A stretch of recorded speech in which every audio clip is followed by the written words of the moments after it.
up? What's happening? Tuesday coming in like a wrecking ball here on the Team 980. We're always live as well on the free Odyssey app and, of course, streaming live on YouTube at the Team 980. With Anthony Haney, who's a terrible singer. I'm Craig Hoffman, also a terrible singer. And Ant, it's a Vibe Check Tuesday. How you doing over there? Feeling fantastic, man. Yeah, I'm feeling good, man. I'm excited. Excellent. I'm excited, too, because I think we have one of our more interesting questions that we've been able to ask recently. And it's because I've been talking to a lot of folks about the offensive line class in this 2024 NFL draft. And the question is actually pretty simple, which is, do you think the Washington Commanders should trade up into the first round for an offensive tackle in, oh my God, it's next week? I can't believe I'm getting on a plane to Detroit a week from tomorrow. That's because I'm not. I'm going Thursday morning. So a week from 2 days from now.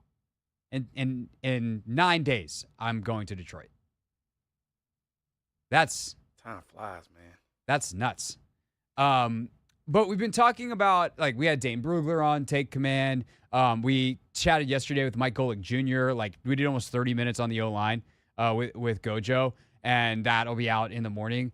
And I've obviously been continuing to read a whole bunch of people. I've been listening to so many podcasts. I simultaneously am so over this draft and can't get enough on it. I just keep listening to stuff from people I like who are smart.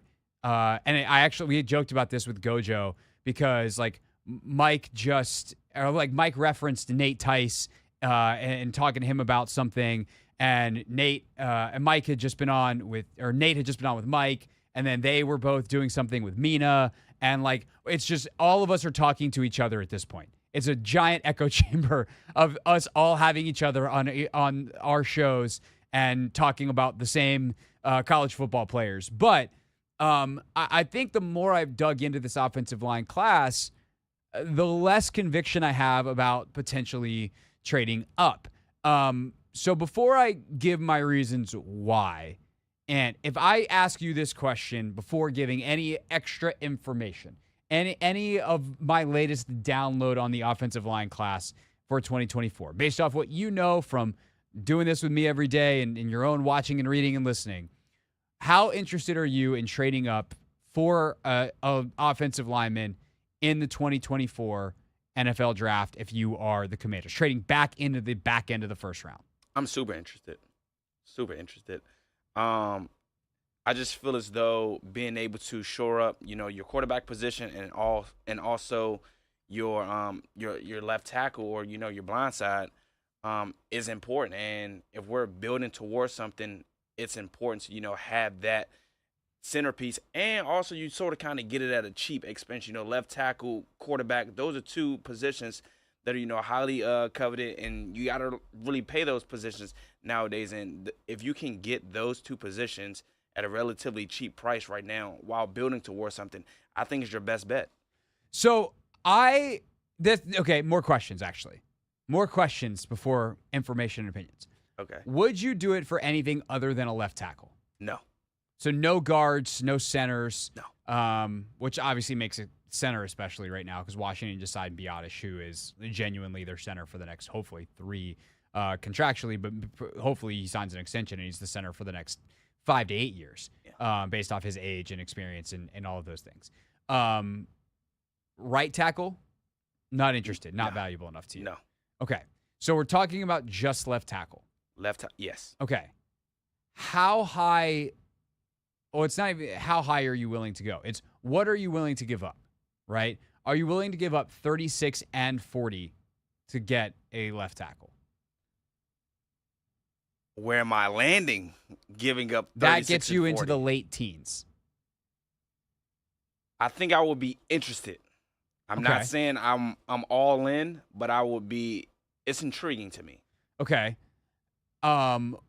Would you give up one of those plus one of the, I guess, 67 still in the third round? So 36 and 67 for, I guess 78 is too, but let's say the higher of the two, 36 and 67 to get into the early 20s. Yes. Okay. So that interests me too. 36 and 40 is a non-starter for me. Mm-hmm. I'm not willing to give up both of them unless something crazy happens. Exactly. Right? We don't know how this draft is going to fall. We don't. And it also depends on what you think. I think there's one scenario where that becomes potentially feasible, and I'll get to that scenario in just a moment. If you want to go ahead and start calling in, by the way, to get your take in on this Vibe Check Tuesday for this conversation, 301-230-0980. That is, of course, the Team 980 listener line, 301-230-0980. You talk to Ant, he puts you on hold, and eventually we put you here on the radio. But what I would say is 36 and 40 is too rich. And we're actually going to talk to Alec Lewis of The Athletic coming up at 5 o'clock about a piece that he wrote, which essentially comes down to every bit of research available says trading up is stupid, that you are just better off taking shots and having more lottery tickets than thinking that you are smarter than everyone else and that you are going to nail one pick over two. So trading up is almost never the right option. But there are some exceptions, and quarterback is certainly one of them. And I think if you can get a franchise left tackle, like that's worth a lot. That could be worth two players. And it does come down, as you said, to the contract values. Like a good left tackle will cost you $30 million within a couple of years. Like that's realistically where we are with that position. And so if you can get him for $5 for the next 5 years, like that's amazing. So 36 and 67, I think I'm more willing, but I don't think that the list of guys, because then it also comes down to like how likely are you to get that pick right. And that's where I think some of this logic falls apart with this class in particular. One, there is no true stud at the top of this class. Joe Alt's really, really good. But if there was a stud left tackle, a Trent Williams, etc., he would be taken above these wide receivers, right? As good as Neighbors and Harrison and Odunze are, for positional value, if there was a stud left tackle, most mock drafts would have someone going before 7, right? So you're already talking about an A- guy at the top in all, as opposed to an A or A+. So that's thing one. Thing two, everyone below him, there are major questions about. From inexperience to, I don't know if they're actually a tackle. They might be like Troy Fatanu from Washington. A lot of people really, really like him as a guard. It's like, he's definitely a good NFL player, but he's probably a guard. That's the kind of thing that I'm getting at. So what's the situation where I would consider trading up into the teens? What's the situation? Who are the guys that I would really consider falling into the 20s, being aggressive to go get? And is it even worth it considering what might be available to you at 36 and or 40? That's the discussion we're having on a Vibe Check Tuesday. Do you think the Commanders should be trading up and be looking to trade up for an offensive lineman to support their franchise quarterback that they will take second overall? 301-230-0980. It's the Hoffman Show on the Team 980 and always live on the free Odyssey app.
How aggressive should the Commanders be in trading up in the 2024 NFL Draft? They've got 2 seconds, 3/3.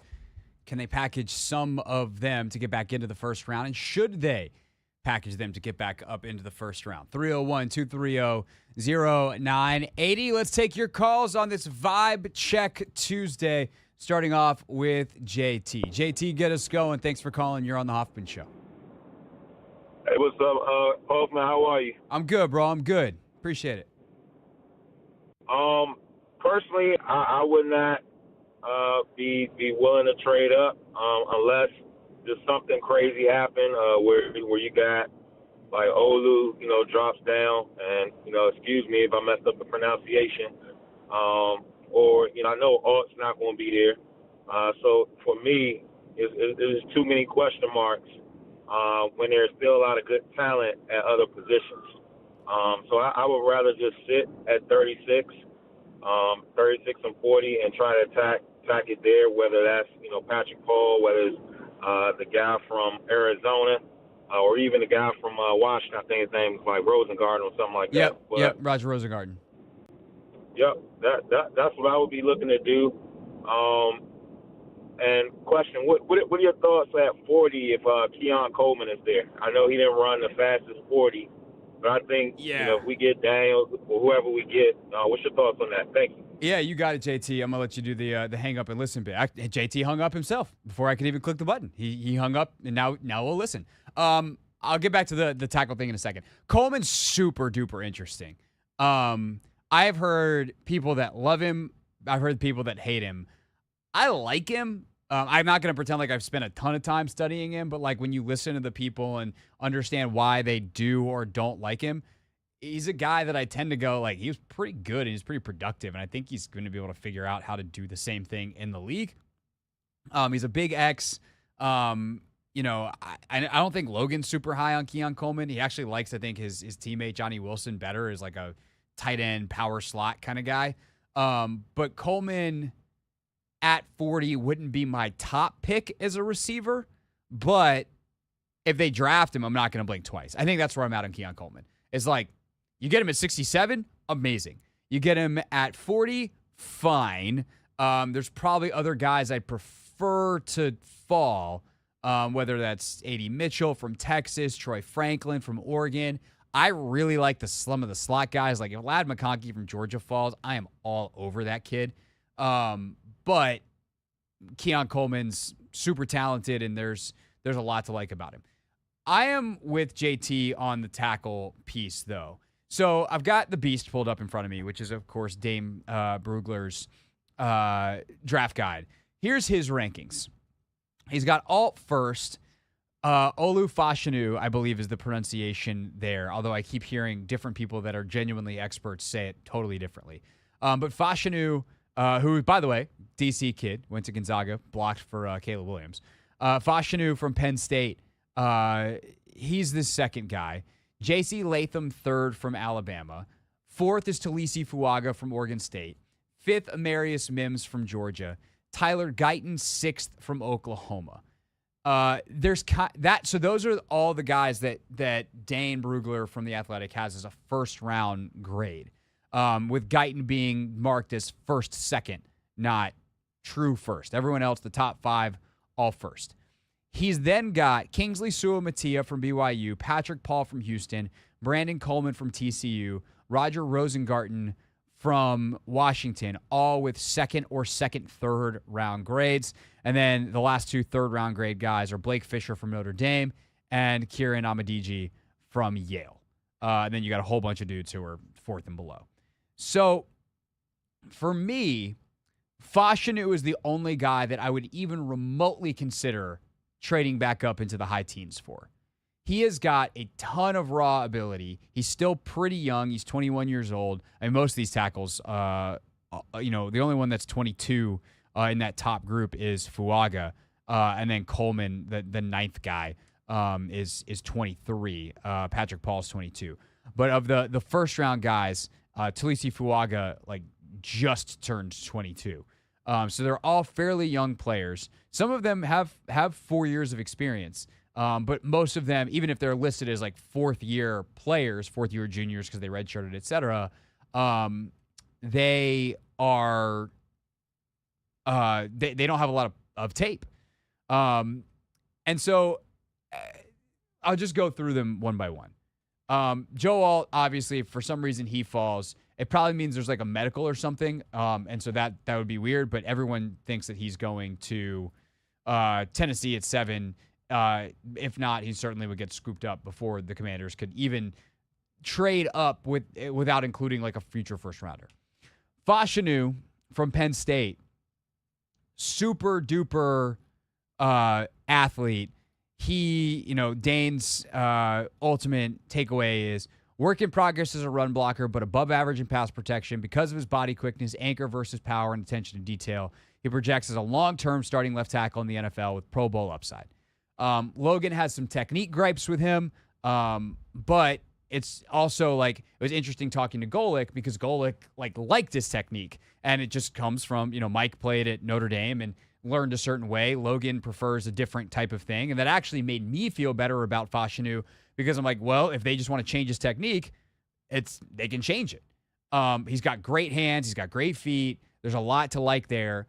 Even if there's some technique issues and you have some questions in terms of tightness in his hips and ankles that might not ever resolve. But if that's a technique issue and you can just be like, hey, dude, do it this way. And all of a sudden his whole body becomes available to him from a fluidity standpoint and athleticism standpoint, you're in good shape. Okay, so then the next guy is J.C. Latham from Alabama. Dane Brugler's overall takeaway, Latham needs to clean up his inconsistent yet fixable habits, but he offers elite play strength and functional football movements to stay square and overmatch his opponent. He's an ascending prospect with the talent to win a starting right tackle job as an NFL rookie, although some teams project him inside at guard. So, J.C. Latham, right tackle or guard, not interested. This is going to sound familiar in a second when we get to Talisi Fuaga. Fuaga has only average play range and can be dinged here and there for minor flaws, but he has the size, core strength, and balance to be a plug-and-play starter in the NFL, reminiscent of Taylor Decker, who is, of course, a right tackle. Some teams view him best inside at guard, while others want to keep him at right tackle. Duke Mainweather compares him to Mike Iupati. So he's either a guard or a right tackle, and he's a guy that's played a bunch on the right side, and because of that experience, it actually probably makes it harder than some of these other guys who haven't played a ton to flip him to the left. So now you're talking about, okay, is Amarius Mims that guy? Mims has only played, of course, famously, 8 games. That's it. 8 games worth of football. Or 8 starts worth of football, I should say. He missed 6 games because of a left ankle injury last year. His first 2 starts ever came in the college football playoff in 2022. Overall, Mims isn't as far along fundamentally, especially in the run game, as other tackles in the class, but he's a natural in pass protection with above average length, footwork, and body twitch to handle different type of edge rushers. Though there is projection involved with his draft grade, his best football is ahead of him, and he has the talent to become a long-term starter at left or right tackle. So, Amarius Mims, not someone because he's barely played and it's such a projection that I'm willing to give up 36 and 44, but someone that if he falls into the 20s, I would be willing to look at. Then Tyler Guyton's the last guy under consideration here. Went to Oklahoma, good pedigree there. He played right tackle, he played left tackle. He also came into Oklahoma as a tight end, to TCU as a tight end, and then converted to tackle when he got to Oklahoma. So we're talking about a monster athlete here. Guyton is a work in progress in several areas, and a steep learning curve should be expected for his rookie season. But he has the athletic tools and fundamental skills to develop into a high-level offensive tackle. He has the talent to play left or right tackle, although his comfort level is clearly on the right side. As long as he stays motivated and healthy, he will continue an upward trajectory. So, Ant, of those guys that I just read off, are there any of them, and especially when we talk about Mims and Guyton, right? Because those are the 2 that are most likely to fall. But I'll even put Fashanu in there. When you hear someone who likes them all in Brugler be like, hey, here's the risk, does it sound smart to trade up for that? and sacrifice 2 picks for that one guy? I think it boils down to whether or not if you're going to embrace actually, coaching these players up. Again, like a lot of the technique and things, footwork, that's all like coaching, to be honest. And Mike Tomlin, he actually was on, I think it was LeBron James' podcast, if I'm not mistaken. I think it was The Pivot. I think I know the quote you're talking about. It was on Ryan Clark's show, yeah. It's like you really got to embrace like coaching, and we see that the Steelers do a great job of that. I can't necessarily say the Commanders have done that the last couple of years. We've had our players out of position and things of that nature. So I think it just boils down to like whether or not you trust your coaching staff to be able to develop these guys. And if that's the case, then I guess we don't necessarily have to bank on sacrificing 2 picks for the sake of 1. So that's what I think it like just boiled down. Yeah, I mean, so I would say I would half agree with you because it is about coaching, right? If you're the Tennessee Titans and you have Bill Callahan, who famously I love and think has never done anything wrong. That's an inside joke for longtime listeners to the show. Callahan's awesome. He's an unbelievable O-line coach. And if I have Bill Callahan, or if I'm Philly and I have Jeff Stoutland, yeah, I'm okay. But here's the thing. I'm also willing to take one of the projects later and feel like I can get more out of them than maybe a more talented guy with a lesser O-line coach. But it also comes down to the person, right? Because it is coaching, but it also is on the athlete himself to do the work. So that's where I half agree with you. Yeah. Is the other half is the athlete. Yeah. So you have to know and scout the person. And not that I have anything negative to say about Tyler Guyton or Amarius Mims or Olu Fashanu, but if they are that risky as prospects, if we're planned on that much development to make it work, well, why would I try to put all my eggs in one basket if I can take someone who maybe is a slightly bigger risk in a Patrick Ball, a Kingsley Suamataia, a Roger Rosengarten, and say, we'll take that guy and also get an edge, a wide receiver, a corner, whoever's the best player on the board at that other pick.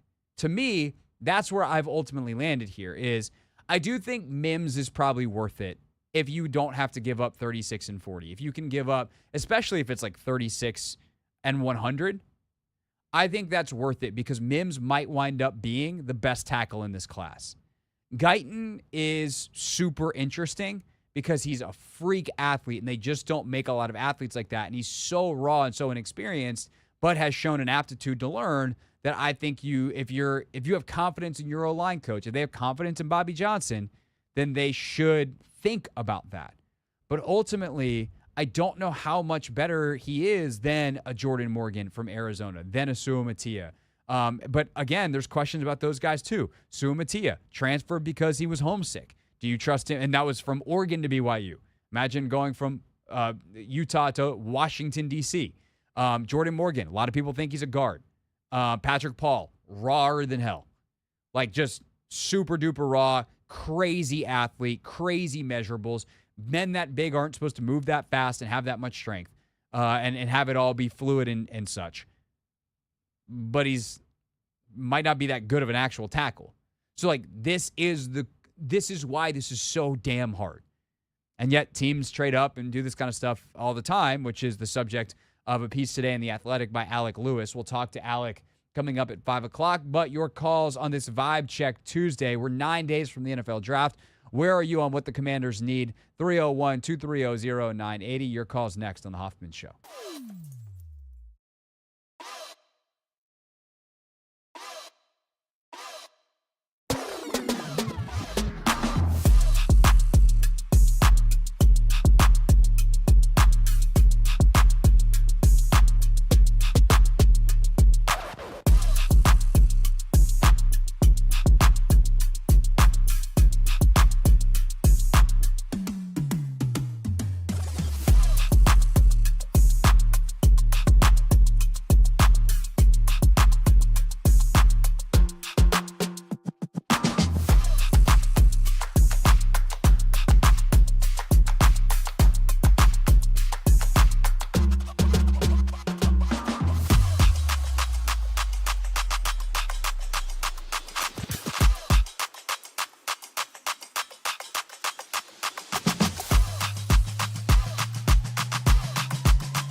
the Hoffman Show. We're on the Team 980, always live as well on the free Odyssey app and streaming live on YouTube at the Team 980. Taking your calls, 301-230-0980. Get to those in a second. We do have some lines open if you want to hit us up on where you're at with the Commanders 9 days from the draft, specifically at offensive tackle. Do you think they should trade up into the first round? They've got 2 seconds, 3/3. Should they package some amount of them if they can try and get up into the first round? It's kind of funny, some of the YouTube comments. We do have people that are in favor. R. Young says, get Tyler Guyton at 23. That's, of course, the pick that Minnesota currently owns. Most people think they won't own it by the time that pick gets on the clock because they'll trade up into the top 5 and take a quarterback, which is going to involve giving up that pick. Daniel Holland says, if you won't have a day one starting O-lineman, you have to trade up. It's going to be a run on him. And I would say I disagree with that. I don't think that you have to. Cornelius Lucas can start for you day one. I don't want him starting for me by the middle of the season, potentially. But I also don't know that anybody you draft is going to be better than Cornelius Lucas by week 1. Unless you get Alt. But there's no chance, there's no promise that any of those other guys would be. Which is why Silver Fox says stay put at 36 and 40 and draft a left tackle and either an edge, cornerback, or wide receiver. That is my 2 cents. And then we have some people who don't understand the prompt here and are asking about trading up at number 2. That's not what we're talking about here. We're not talking about that pick, but that's okay. 301-230-0980 is the phone number. Let's go to the phones. Let's go to Emery. Emery, thanks for calling. You are on the Hoffman Show. What's up, Craig? What's up, Emery? What's happening, man? Hey, listen, I'm with you on this one, man. If we can't get Fuaga or Fashanu, one of them, I say stay put. Because everybody else, to me, is hit or miss. Latham, I'm not convinced. Guyton, I'm not convinced.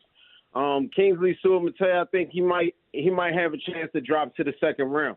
My real question is, can they be better than Charles Leno once they come? And if they can't, there's no reason to trade back up. I think we stay put. We get somebody in the early second round. Any other year, it would be like a late first rounder. So as long as we develop them, we should be in a good position. Yeah, Emery, thanks for the call. I agree with that. I mean, Leno obviously gone, and Charles, I mean, even if they had decided to keep him for whatever other reasons, he wasn't going to be available week 1 because he had surgery this offseason, which motivates them in part to move on. He had great things to say. I mean, he might be looking at retirement.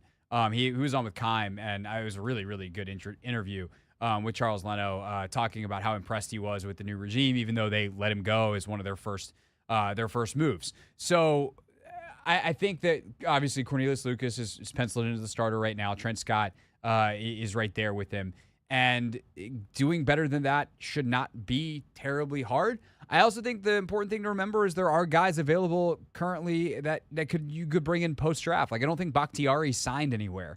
There are some other vets that are out there. Obviously, Tyron signed. But there are some veterans that if you want to try to stopgap it for a year or just bring in another option that you could probably even sign in training camp that don't necessarily need camp, but that could be helpful for you. So I think that lack of need, the lack of urgency is a good thing. And you're not going to fix every problem in 1 year. You know, you might wind up next year, let's say they get better and they have the 10th pick, and now next year you can get a premier offensive tackle at 10. Like, that'd be smart. You know, I think that there's a lot of things you can do here because you have a long view. And again, this is something we're going to talk about with Alec Lewis. When you look at his piece, like, if anything, if you could package some of those picks for a future first or a future something, those things tend to pay off. You want to package 2 of your thirds for a future second. Like, teams, for some reason, do that stuff, and it doesn't actually work out in the long term. The future picks are so undervalued. So there's a lot of things to consider for Washington and that we might not even be thinking about right now. But I think when you do think about this particular tackle class, there's enough guys that either, like, there's kind of two player profiles for the second round. You can either take the big swing for a guy like Patrick Paul. And who knows, maybe Guyton falls into the second round. Maybe it just works out that the right amount of guys fall in the right places, and someone falls in love with Brock Bowers and that knocks a tackle down, and someone else falls in love with Cooper DeJean and that knocks a tackle down that we didn't see coming, or there's a run on wide receivers or corners instead of tackles, and somebody slips that we're not expecting, whether it be Amarius Mims. That one feels crazy, but crazy things have happened. Tyler Guyton, like, who knows? Maybe one of those guys does wind up falling up in, even if it's to 28, and that costs you way less than getting to 23, nevertheless 18. Or God forbid, they make it out of the first round. You call Carolina and you go, hey, we'll give you 36 and, 150, whatever, something in the 5th, 6th round this year to move up 4 spots. And we're going to take that guy with the first pick of the 2nd round. Or you don't even, that, hey, the Raiders are going to trade up and take Michael Penix with the first pick of the 2nd round. Or like, where you got to go and it's not that far. And once you get out of the first round, you barely have to give anything up to move. That's a great potential option as well. But the larger point here is who is worth that trade up is probably, like, that list isn't very long. And if you want to even not take a big swing, and to what I was saying, there's kind of 2 player types. You have your big swings, your Amarius Mims, your Tyler Guytons, and then the more risky versions of the high upside guys in like Patrick Paul. But you also do have Roger Rosengarten out of Washington, who can probably step in and be a day 1 starter in the NFL. His upside's not that good. So you'd essentially be trying to, you'd have like another Andrew Wiley type, which I know horrifies everybody. But Andrew Wiley's a good football player. The problem is he's not a great football player. And so in the 2nd round, are you willing to draft a guy that is a legitimate NFL starter, but is never going to be a really good NFL starter? And I would say most people would probably lean towards taking the bigger swing. 301-230-0980. Got time for 1 or 2 more calls. We also had a great visit with Mark Ross, the former Giants executive, yesterday. And I think he kind of nails home the point that we're talking about. If you missed Mark Ross, we'll let you hear what he had to say about this tackle class next. It's the Hoffman Show on the Team 980 and always live on the free Odyssey app.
Coming up in 15 minutes, 5 o'clock, Alec Lewis from The Athletic joins us, wrote a really great piece that basically says, and follow me here, that NFL teams know how to draft and then don't do it.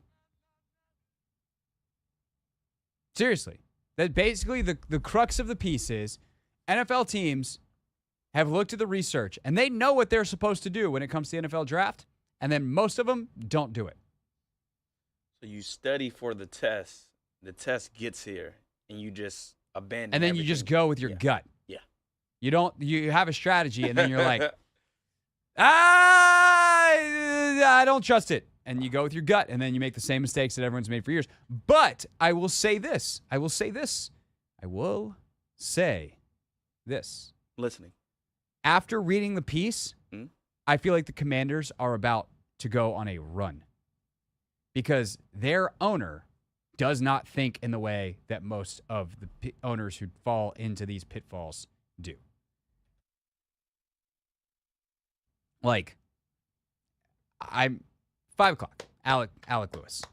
You're not going to want to miss this conversation and our thoughts on it afterwards. Also, by the way, how about the Commanders taking yesterday's announcement where they hired the super duper smart guy who's like was the gatekeeper of the rules, and everyone was like, "Oh my God!" Tony Khan, the Jaguars owner, was on with Russell today and was like, "That guy's amazing. Like Josh Harris is killing it." Of course, Tony also the owner of AEW Wrestling, so Russell able to get him on, talk a little wrestling, and also talk some football. We're going to have that bite, I think, for you later in the show as well. Oh, do you have it right now, actually? Ant? Yes, sir. You want the one on Dave? Yeah. Gotcha. So they hired this guy yesterday to be their senior VP of football initiatives, and here's Tony Khan, the Jaguars owner, on with Russell earlier today. A lot of exciting things happening for you guys up there at the Commanders. You know, I'm not just following AEW down here. We're doing football too. And my good friend Dave Gardy just joined your organization up there in Washington. That's a great hire for the Commanders.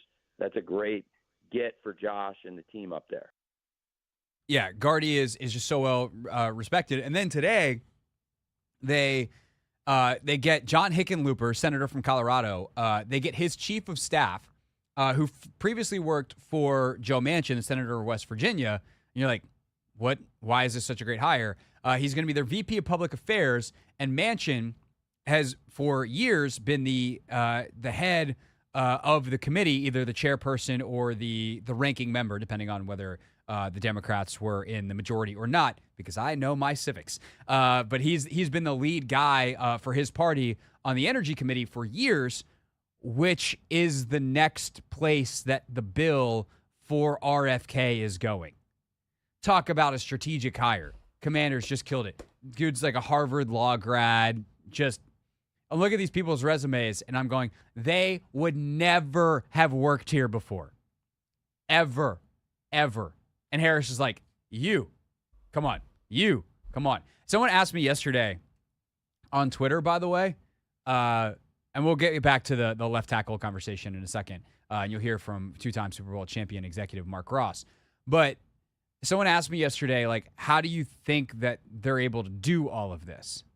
And I was like, it's pretty simple. This is what happens when you have a real rich owner, not a fake rich owner. Like and this was what always got me with the Snyder stuff, Ant, is how often did you hear me say, hey, I know you guys think that this doesn't matter and I'm just on my moral high horse because it's terrible things happen to people. And you're like, I don't care about this. I just care if we win. And my response was always, this does matter in terms of winning. Yeah, I mean, you've been on it all along, and I just think all of me these, and my high horse just galloping all around town. I think all these hires just go to show Josh Harris, cares about the infrastructure. And you were just talking about Dan Snyder; he didn't necessarily care about it, and it shows. And also, Josh Harris, he realized that these people, like having these people come in, they cost. And guess what? He's willing to pay those people to come in and actually turn this entire program around. He understands what investment means. Yeah. You pay a lot to get more. You got to have it to spend it. And that's part of the problem is Dan didn't have it. But also, this is what happens when you're competent and rich. If you have a lot of money and you know how to spend it, you're going to win and you're going to make even more money. Mm-hmm. And that's what Josh Harris is. He's a smart, rich guy. He's a competent, rich guy. He's a results-oriented, genuinely rich person. He's got the money. And by the way, it's not just him. He's got super rich people all around him. They can afford to make these hires. And they are, but they also know where to look. Because if you're a rich person who's incompetent, you might have a lot of money. Like there's plenty of other NFL owners that are also actually genuinely mega rich, but they haven't been in business in so long, or in some cases ever. Like there are some NFL owners whose money comes from being an NFL owner because their franchise has been in their family for 80 years, and they bought it. They started as a meatpacking company or whatever some of these origin stories are, and now the franchise is worth billions, but they've never actually really genuinely been in business and in politics and in like the places that the smartest people in the country work. And Josh Harris has. He's like actively sought them out and tried to be in smart rooms.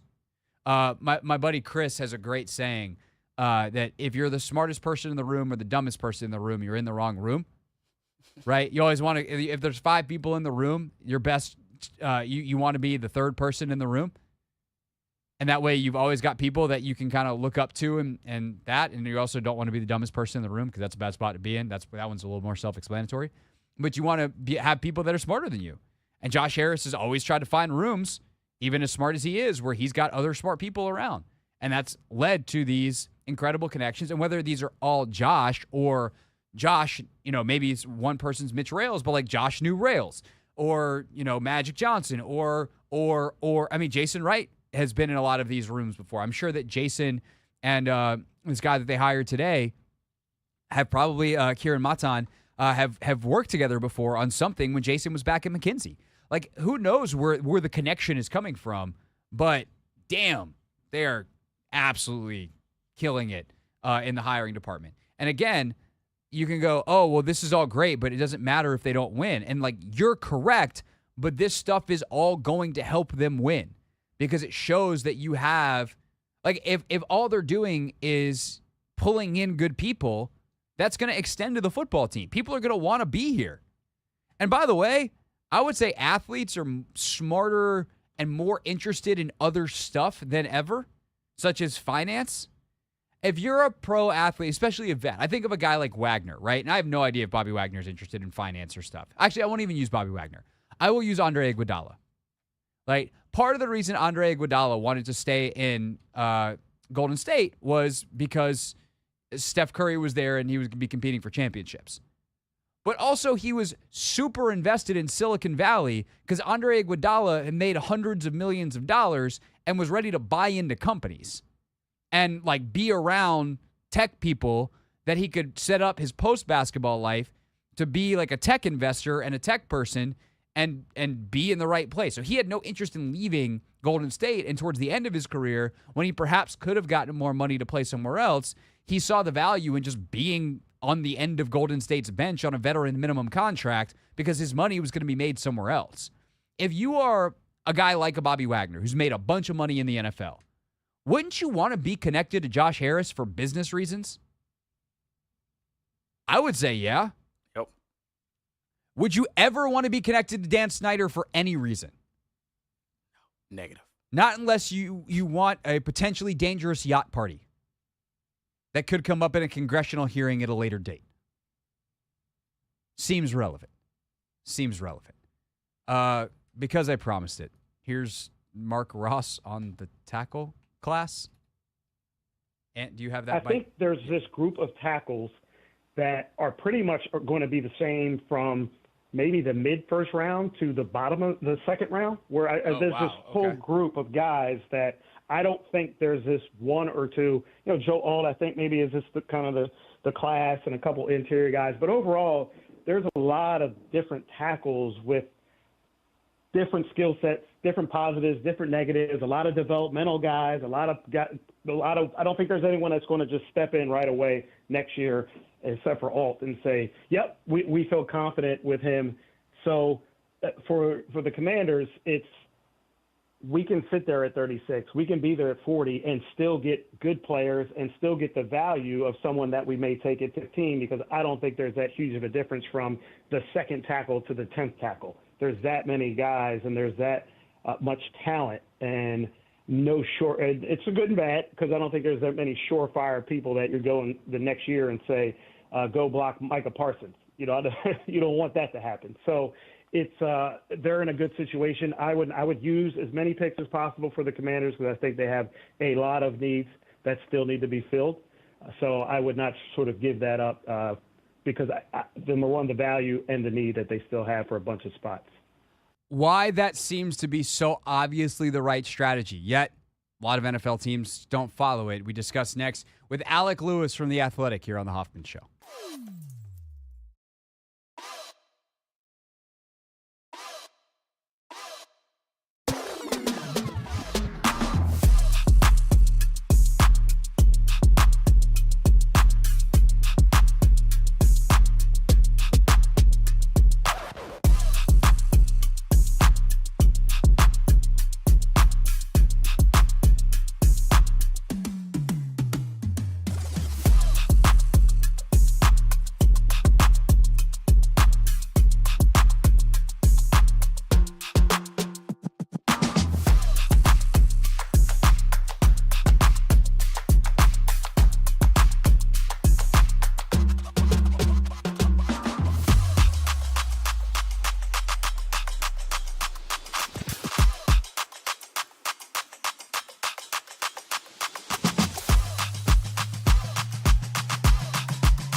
It's the Hoffman Show, hour number 2 here on the Team 980. Always live as well on the free Odyssey app and streaming live on YouTube at the Team 980.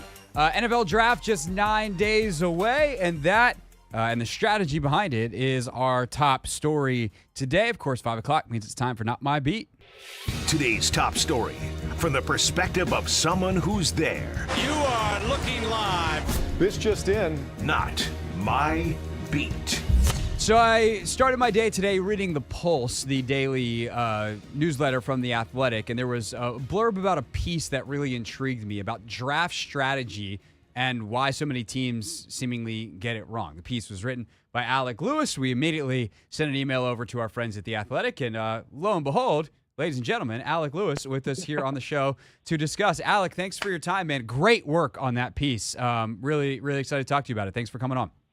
Yeah, first, thank you guys for having me. I appreciate you reading The Pulse. I appreciate you waking up and reading a long story that in this day and age, it seems like all my friends are unwilling to read or seemingly getting there. So, no, I appreciate you having me and appreciate, it wasn't a mock draft, but I tried to give something, so thank you. Yeah, no, that's the easy content piece this time of year. It's just, I talked to some folks. Here's a mock draft. No, you did this crazy thing called actual reporting. And the actual reporting leads you to some academic studies that first appeared in the early 2000s about draft strategy and some various characters in the story that read them and talked to teams and then watched those teams completely not listen to their advice. How did you, first of all, let's just start here. How did you stumble upon this story idea? Yeah, another writer actually asked me that. Another of our writers at The Athletic asked me that like 2 hours ago. And I thought about it for a second. I'm like, I can't even really remember. I think what happened was, so I cover the Vikings day to day, and I've done I've done 2 seasons now. Before that, I covered Major League Baseball. And the first draft that I was kind of aware of with the Vikings, Kwesi Adofo-Mensah, the GM over here, traded down from, I think it was 12 to 32 or something like that, and the picks have not panned out, and people crush Kwesi kind of yearly about like the effectiveness of those picks. And so I think what happened was I was kind of curious, like, was that a dumb move? Was that a dumb strategy? Like, did he just miss on the picks? Is it normal to miss on picks? Like how? And then I read all the time these mock drafts, and editors make us write them, and I'm like, but do I really know? Do the teams really know? Like when it's a lot of rambling, but it just got me thinking a lot about the entire process in general. And I think it's kind of an under talked about thing. It's the only time in the NFL cycle where all 32 teams are actually competing against one another. And I found that like pretty fascinating, and the idea of it fascinating. And so while there have been a million stories written about like inside the draft room and what goes on, I just felt like it was worthwhile digging into like, is there really a way to figure out if this is random, and how random is it? And it led me down this really crazy path. So we'll get to some of the conclusions on like why teams act the way they do in a second. But in terms of the data that you uncover, that folks have spent years researching, like what is? 'Cause I love the headline and kind of the first graph that you have too. Of basically, like NFL teams know what they're supposed to do and they can't help themselves. They don't do it. So what is it that they're supposed to do? What is actual good draft strategy as studied and proven time and time again by academic types? Yeah, so the first question would be, why would academic types be interested in the draft? Like, and I thought that was interesting unto itself. And the answer is, it's a pool of decision making, which is interesting for people to study, and it's also a pool of decision making within a market. So behavioral economics, who study the psychology and markets constantly, this is just a very easy data set to study. So that is partly why it's interesting. And for me, I mean, the easy takeaway from the research is that this is a very uncertain, random process, because you are not picking the player that you think's best right now. You are picking a player that you're projecting to be best 5 years from now. And when you actually replace one question with another, you realize it's impossible to predict anybody where they're going to be in 5 years. And so if it's such a random, uncertain process, the optimal approach would be, well, why don't we amass as many picks as possible, have as many darts to throw as possible, and at some point, if you throw a lot of darts, you'll probably hit a couple of them. And so that's really one of the main takeaways. The other is that trading picks now for picks in the future is an incredibly valuable and a sensible approach. But the problem is, unlike really the world and how we operate, if you were offered $100 today for $200 next year, you're probably taking the $200. For some reason, these NFL teams are unwilling to make that deal. No, it is pretty wild. And I was just kind of, I think your piece was still super fresh on my mind. I was, saying, like, if you're the Commanders, you have these two super valuable second round picks at 36 and 40. Would you, like, just for the sake of it, see if you could offer someone those two picks for a first next year and see if someone bit? Like, would you do something crazy like that? And especially if you do it to a team that might not be very good, because you wind up with a pick in the teens next year. Like, there's all kinds of things that you can do with this data set, and teams then seem to default to the things they've always done. Again, we'll get back to that in a second. I think the question then becomes, too, though, if the smart draft strategy is to accumulate as many picks as possible, that you do have to eventually use them. So how much of that got studied, and like what the actual good use of picks is besides turning them into more picks, whether now or in the future? Well, it's a great point, and it's something that came up a lot because, I mean, obviously with the reporting, it's like, why don't teams do this more? But then what would be the arguments to doing so? And there are a few pretty obvious ones. The one you just mentioned is one of them. I mean, you have to fill out, I mean, part of it is you have to fill out a roster that has to have some really A-level, high-level players. Like, for this story, I talked to Bill Polian, former GM, who told me that, like, he felt that you always had to have, if you were going to be a Super Bowl winning caliber team, you had to have 12 A-level players. And the reality is the most optimal way to get those types of players are to pick them high in the draft, because that's where you find the most explosive players, the guys with the most potential. In free agency, it's less likely to find those types of guys, and through trade, it's less likely to find those types of guys. So at some point, you kind of have to have that amount of high-end draft capital. And then the other reasons I think that kind of speak against it is, like, if you're trading up to acquire a quarterback, the returns you can find on that type of player are potentially so transcendent. An example happened in Kansas City. You guys might know the guy's name over there, to where when you trade up and you're willing to allocate a lot of picks for that type of position, it's sensible to do that. And then I think other people refrain from doing this type of thing because of just a lot of different reasons. I mean, either it's their own personal, they're thinking for themselves and their own job security. They're thinking just in the idea of, like, what if they trade multiple times and pick a bunch of players and they don't work out, then the media will probably hammer them for it. So there's just so many dynamics that prevent teams from probably using the optimal strategy. And that part of it to me is maybe as interesting as anything else. Yeah, Alec Lewis, staff writer for The Athletic, covers the Vikings day to day, but did a really cool piece studying the best draft strategies and why NFL teams don't ultimately use them. He's with us here on the Hoffman Show. I love the part in the piece where you talked about how if you take 7 picks and turn it into 13, some GMs will look at that as 13 chances to be criticized versus 7, as opposed to 13 chances to be right. Maybe you even miss 5 of them. But if you go 8 for 13 versus 4 for 7, or even 5 for 7, you've got 8 good players instead of 5, even if the percentages aren't there. So it gets into like this very human thing. Why do you think that, like, what is the best guess as to why they do this and they don't actually follow the data, and why so many NFL people operate from a place seemingly of fear? Yeah, I mean, it's such a great question. Like I said earlier in the conversation, I cover Major League Baseball, and so I think it colors a lot of how I view the NFL and analytics within the NFL and data usage and all that stuff, because baseball is just so far ahead.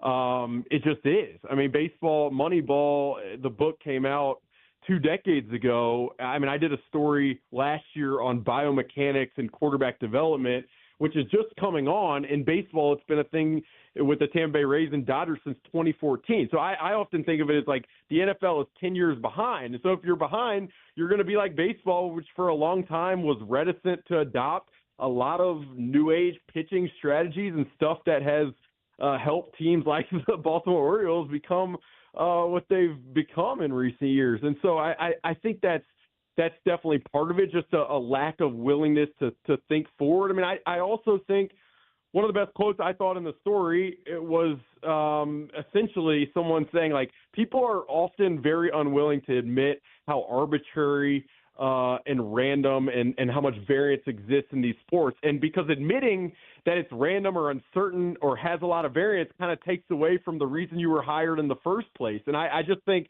it's kind of probably a comment that speaks to a lot of different industries and a lot of facets. But to me, I think that's another facet of the NFL. There's just a lot of ego and a lot of coaches, a lot of scouts unwilling to admit that they don't really know, because then what is their job really meant to be? And I didn't reference Sam Presti in the story, but I've thought a lot just kind of in juxtaposition of the NFL. Like Sam Presti with the Oklahoma City Thunder has been willing to think long-term again and again and again and again. Now he's gone through 2 rebuilds and built 2 really high-level teams, and people don't really talk about him frequently for the team-building approach and that sustainability. I guess they will probably starting now, but it's always very interesting to me to kind of cross-pollinate different sports.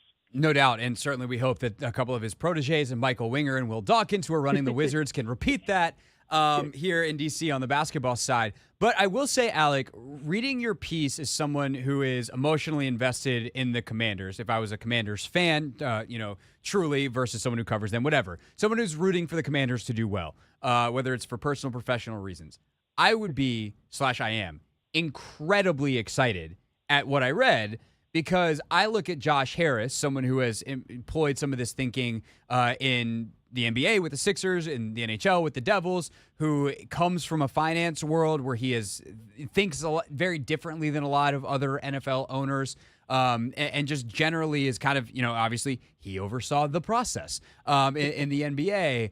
Like, how much opportunity is there for owners who, I think if you read the piece I came away with, and I'm sure as the writer you probably came away with this as well, owners seem to drive a lot of this stuff in terms of the short-termism often, and empowering, or in terms of even who they hire, who might have their own internal short-term thinking versus the dictation from the top to be more long-term. And so if you're a Josh Harris, or if you want to highlight anyone else in the league, like, what kind of opportunity exists by zigging when every piece of available evidence says to zig, and yet most people are zagging? Well, I'll give you 3 things. So someone said for me, and I don't think this is in the story, but someone said to me, having a competent / long-term oriented owner is the most competitive advantage in professional sports. I thought that was a fascinating comment. is something that I'll think about. So I guess to your question, like the owner, someone else said this to me too, like the owners that have the grit to do something different, and then even when it doesn't work out immediately, continue to stick with the process that ultimately might lead to the most gains in the long run, is an owner that it would just be shocking to kind of think about where things will fall. And someone else said to me, he's like, if you took this approach for a 6-year time horizon, and that's a crazy time horizon to give anybody within the NFL because you don't have these jobs very long. But it said to me, like, if you were to take a lot of these processes for 6 years and just hammer them over and over and over, like there's no telling how good or how deep your roster / number of assets might ultimately be. And so Josh Harris, I mean, it's a fascinating option example because of his experience in other sports. And I have to think that experience helps him. And you mentioned the finance background. You would think he would think very long-term oriented. But the thing I think I found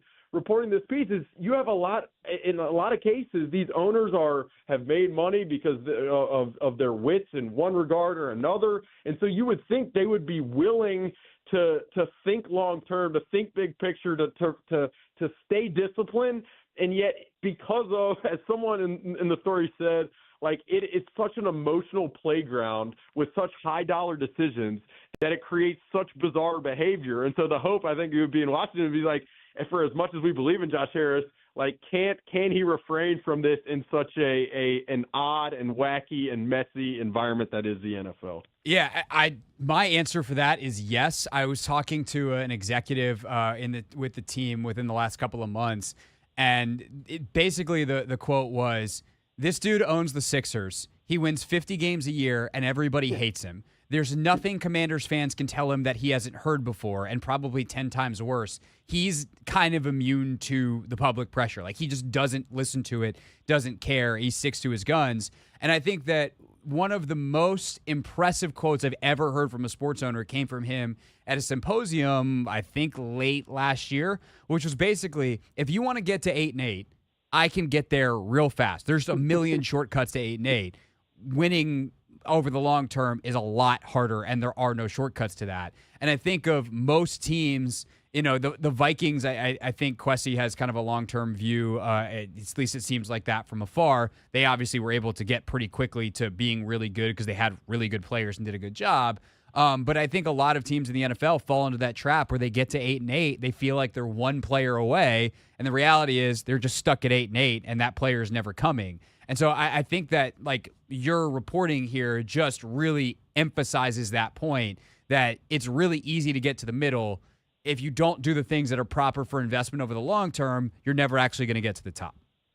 Yeah, and I mean, it's funny because the Vikings previous quarterback, Kirk Cousins, who was signed here to put them over the top and ultimately led them not much farther than the middle, was just signed by a lot of money by the Atlanta Falcons. And so the question would be, like, does that get them over the top just to the first round of the playoffs? And someone said to me, well, you act differently as an owner if you're 85 years old and you don't know if you have some long-term time horizon to watch your team try to compete for a 10-year span and build the best roster. So that dynamic of it is interesting too. It's like if your owner is a different age, it might affect decision-making. The other thing is, like, if you have a really good quarterback or who's young, you might want to prove to them that you're going to give it everything you've got in the short term. So there are all these facets that, like, as I kind of started the call, they're not as sexy as talking about the mock draft, who the Commanders are probably going to pick in the third round. But to me,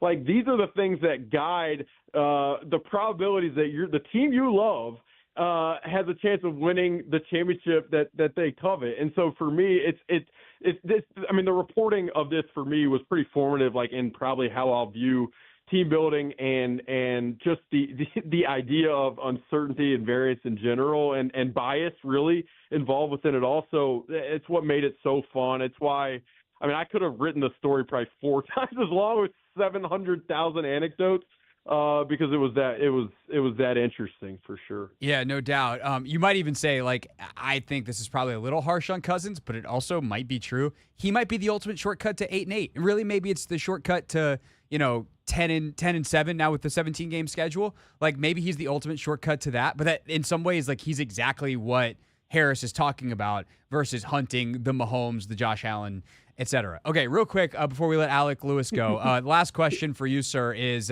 what the hell are the Vikings going to do here? They're maybe the most interesting team in the draft. I'll have you put your day job hat back on for a second. We know they have 11-23. What do you think they ultimately do 9 days from now in the first round of the draft? Yeah, I thought you were going to ask me. I did a story on Jaden Daniels and how his processing developed through virtual reality technology, but you can get me back and have me on that another day. Let's go ahead and schedule for, I don't know, next Friday after they take him second, because I have read that one too, and it's really good. But for preview purposes, Vikings. Yeah, no, I appreciate it. Now, what I would say is the Vikings, I mean, they acquired the number 23 pick in the draft for maximum flexibility, but it seems pretty obvious that their preferred scenario is going to be to trade up to number 3, number 4, number 5, somewhere within that range to draft a quarterback. Now, the question ultimately becomes, what does the competition look like in terms of trying to trade into that spot, and how much risk are the Vikings willing to take on in terms of future potential first-round pick to acquire that type of player? I mean, that to me, those two things could be the buffer to going up and getting the guy they covet. But they've done a heck of a lot of work on this quarterback class. And if the first round ends and 11-23 go by and the Vikings have picked 2 players and one of them's not a quarterback, I'd be very, very surprised come next Thursday night. Alec Lewis, you definitely got to check out his work in The Athletic. This piece, again, like we just talked about it for 20 minutes. There's so much that we left on the table. Apparently there's more somewhere on the cutting room floor that hopefully Alec puts into print in the future. But also definitely check out the Jaden Daniels virtual reality piece. Ton of great work. Alec, really appreciate your time, man. Hope we have, well, if they draft Daniels, we're going to have you back talk the virtual reality thing. But even without, hope we have an excuse to have you back on the show. This was great, man. No, I appreciate you guys. Appreciate you guys having me. And thanks again for reading it. It's really I told an editor yesterday when we filed it and it was all set. I'm like, I don't know how many people are going to care about this, be interested in it, but it's I think team building in general and just thinking about team strategy overall is one of those things that at least a nerd like me finds interesting. So I appreciate you reading, pouring into it, and asking about it.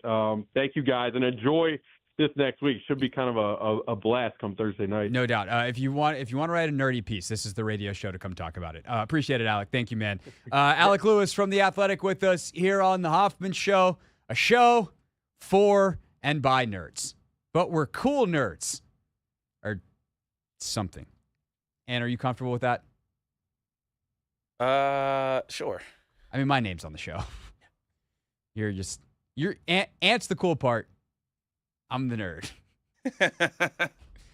That's going to wind up in a promo, isn't it? When we get back, Kareem Copeland joins us fresh off the train from New York, where he was for the WNBA draft, which, Ant, have you seen the numbers for how many people watched the draft last night? I have not seen the numbers. More people watched the WNBA draft on ESPN last night than any WNBA product in the history of the sport. Wow.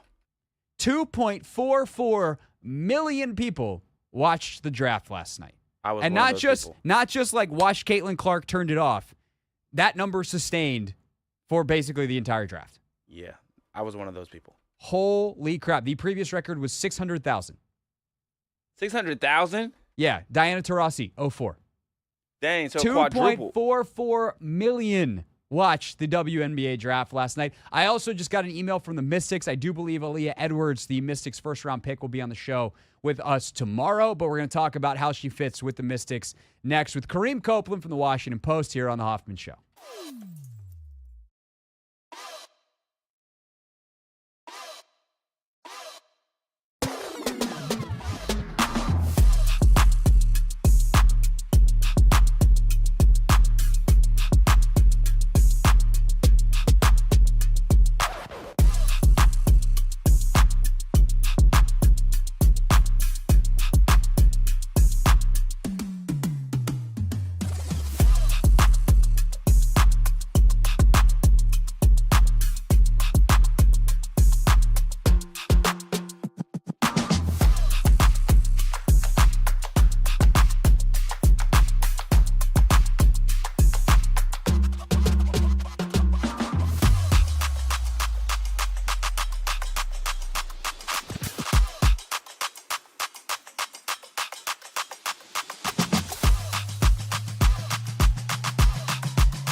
It's Hoffman Show. We're on the Team 980, always live as well on the free Odyssey app.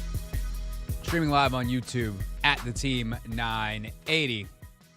Coming up tomorrow, this time, should be Linnell Willingham. It's Overreaction Wednesday. I know Linnell is still trying to convince us that it's a 4-horse race at the top of the draft for the Commanders because they're hosting Michael Penix on a visit. Let's just say that I am not in agreement with that. I do not believe that is the case, but Linnell can try to make his case tomorrow.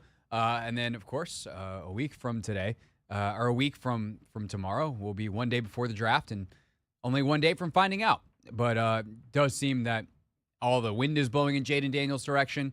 We'll continue to talk about it all over the next week and change, including, if you missed our chat with Dane Brugler on Take Command, the Athletics lead draft analyst. Play some of that for you coming up at 6:15. Joe Beninati at 6 o'clock on the Caps do-or-die situation tonight. And Kareem Copeland is going to join us, talk about the Mystics taking Aaliyah Edwards in last night's WNBA draft. One pick before Angel Reese goes to Chicago. But Kareem, fresh off the train from New York with an almost dead phone, so he's going to get to his house, plug in his phone, and call us in a little over 10 minutes, which leaves what we were going to do next for now, Ant, which is to talk about the NBA playoffs. They start tonight. Technically, the play-in starts tonight. The playoffs don't start until we're down to 8.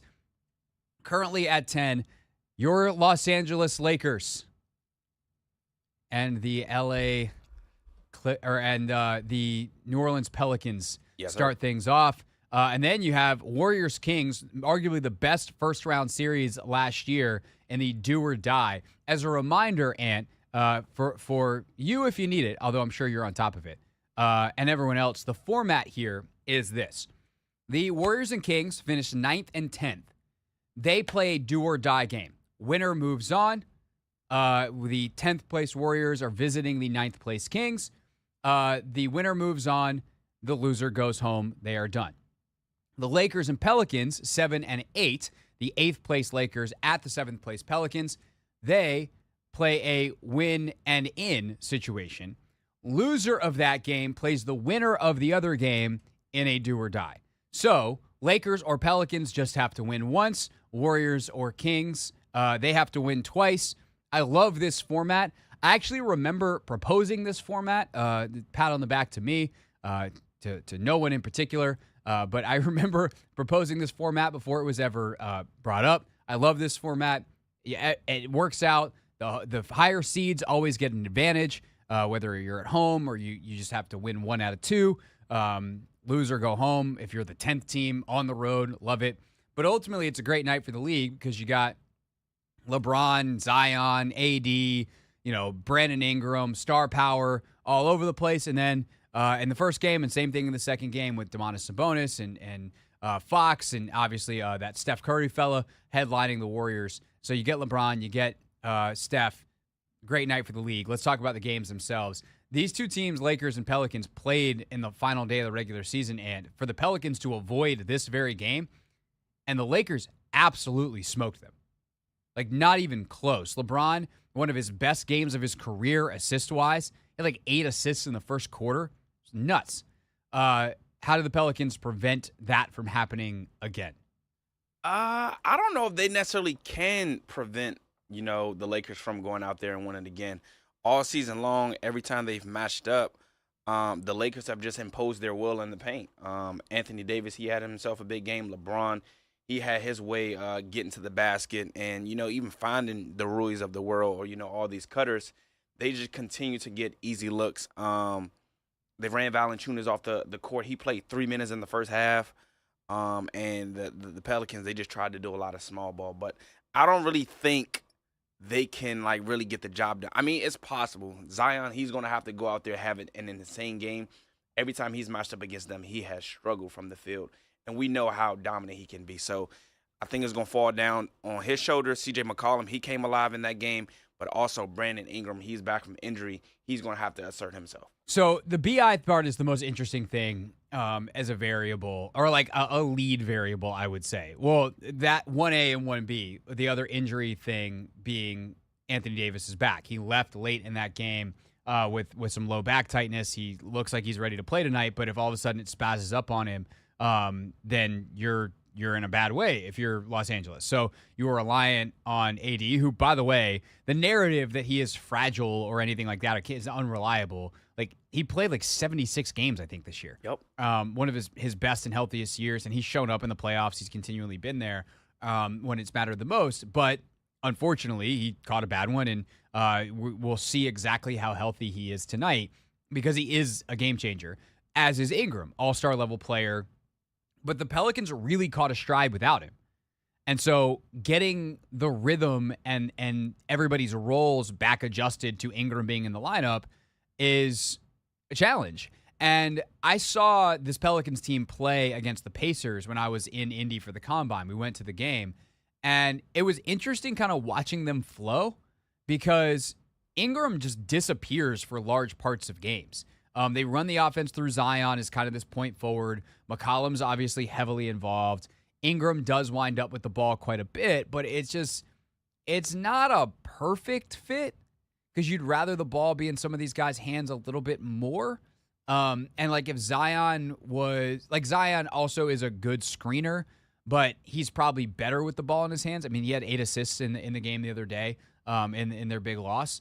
But it is incumbent on him to, I think, attack the rim and try to get AD and LeBron in foul trouble and get some of these guys in foul trouble because they don't have a real good answer on the other end of the floor for those guys offensively or defensively. So, you look at their best matchup for AD is probably Larry Nance Jr., which isn't great. And, in theory, Zion should be the best matchup for LeBron, but, Zion's not a good defender. He's just not laterally quick enough to get where he needs to be. And so you see LeBron get in the paint, and he has 17 assists because he's constantly finding guys, and they're just not a super locked-in attention to detail defensive team, or at least they weren't on Sunday, allowing cutters and all this stuff backdoor. So I tend to agree with you that, I would pick LA tonight. Unless BI all of a sudden is back in the flow and he has a big night.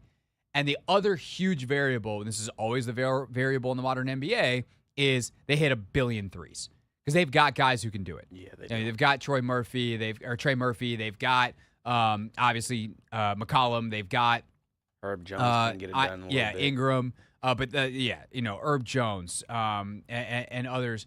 Can Alvarado steal them a possession or two with some of his wacky defensive deals? But, even Nance can step out and will take it. So if they all of a sudden hit, if Nance hits 2 threes and Murphy hits 4 and, some of these guys, Herb Jones hits, 4 threes, new ball game. So that to me is kind of where that game lies. The other game comes down to, can they stop Steph and Draymond and Clay from being them? Because that's really what it came down to last year was Game 7, they pushed them all the way, and Steph had 50 in Game 7. And he just was like, I'm the best player on the floor in an elimination game. What's up? And if De'Aaron Fox and Domantas Sabonis can elevate their games, and defensively they can, hit some threes offensively and slow Steph down on the defensive end, then they've got a shot. If not, the Warriors are going to warrior, And the Kings, even though they're the 9th seed versus the Warriors 10th, will be the ones going home. Yeah, I think from a Kings standpoint, they're definitely going to have some guys step up because, again, they're without Malik Monk. They're without Kevin Huerter. Injuries hit them at a terrible time of the season. Yep. So, yeah, I think, Fox, he's going to have to put on, his cape and will these guys to victory, to be honest, because I think the Warriors, they're playing some incredible ball. Granted, they've been beaten up on, the Spurs, the Utah Jazz, like teams that they should be beating. But still they're rolling right now. So I think they're going to go out here and get the job done tonight. Yeah. I mean, it'll be an amazing crowd. Obviously, the Kings want revenge, but they've not been in a good way recently. They're without, as you said, Monk and Huerter. Meanwhile, the Warriors really found a nice rhythm as of late. And Steph has been recently unstoppable in big games. Yeah. He has been, even when they've lost big games, like that dude has been out of his mind. And so if Steph has a night, I think it goes Golden State's way.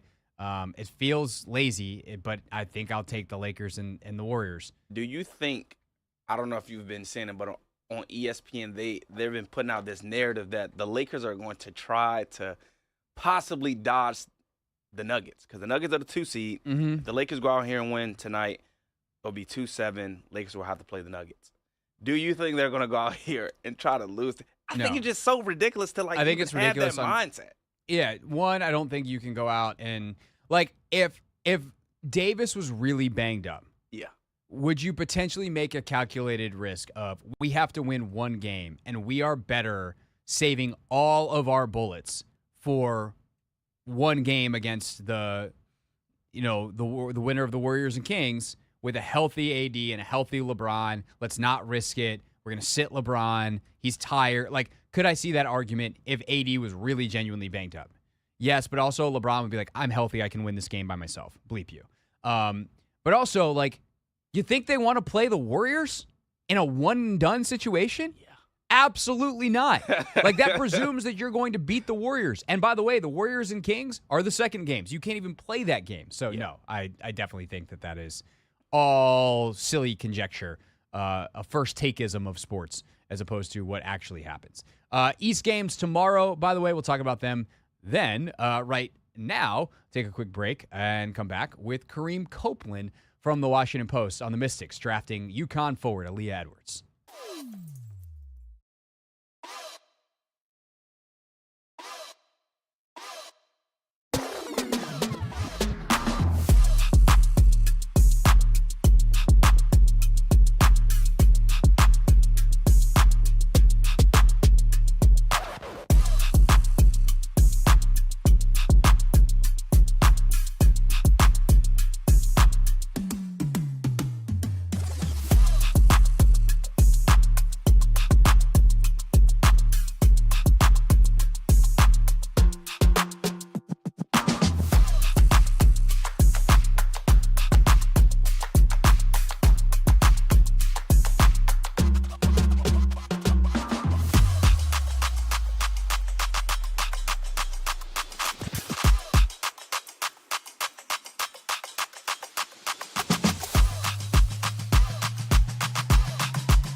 It's the Hoffman Show. We're on the Team 980. We are always live as well on the free Odyssey app and streaming live on YouTube at the Team 980. Our pleasure to welcome back to the show my guy, Kareem Copeland of the Washington Post. Kareem, have you made it? Are you alive? Is your phone alive? What up, though? Literally just walked in the door, plugged in the phone.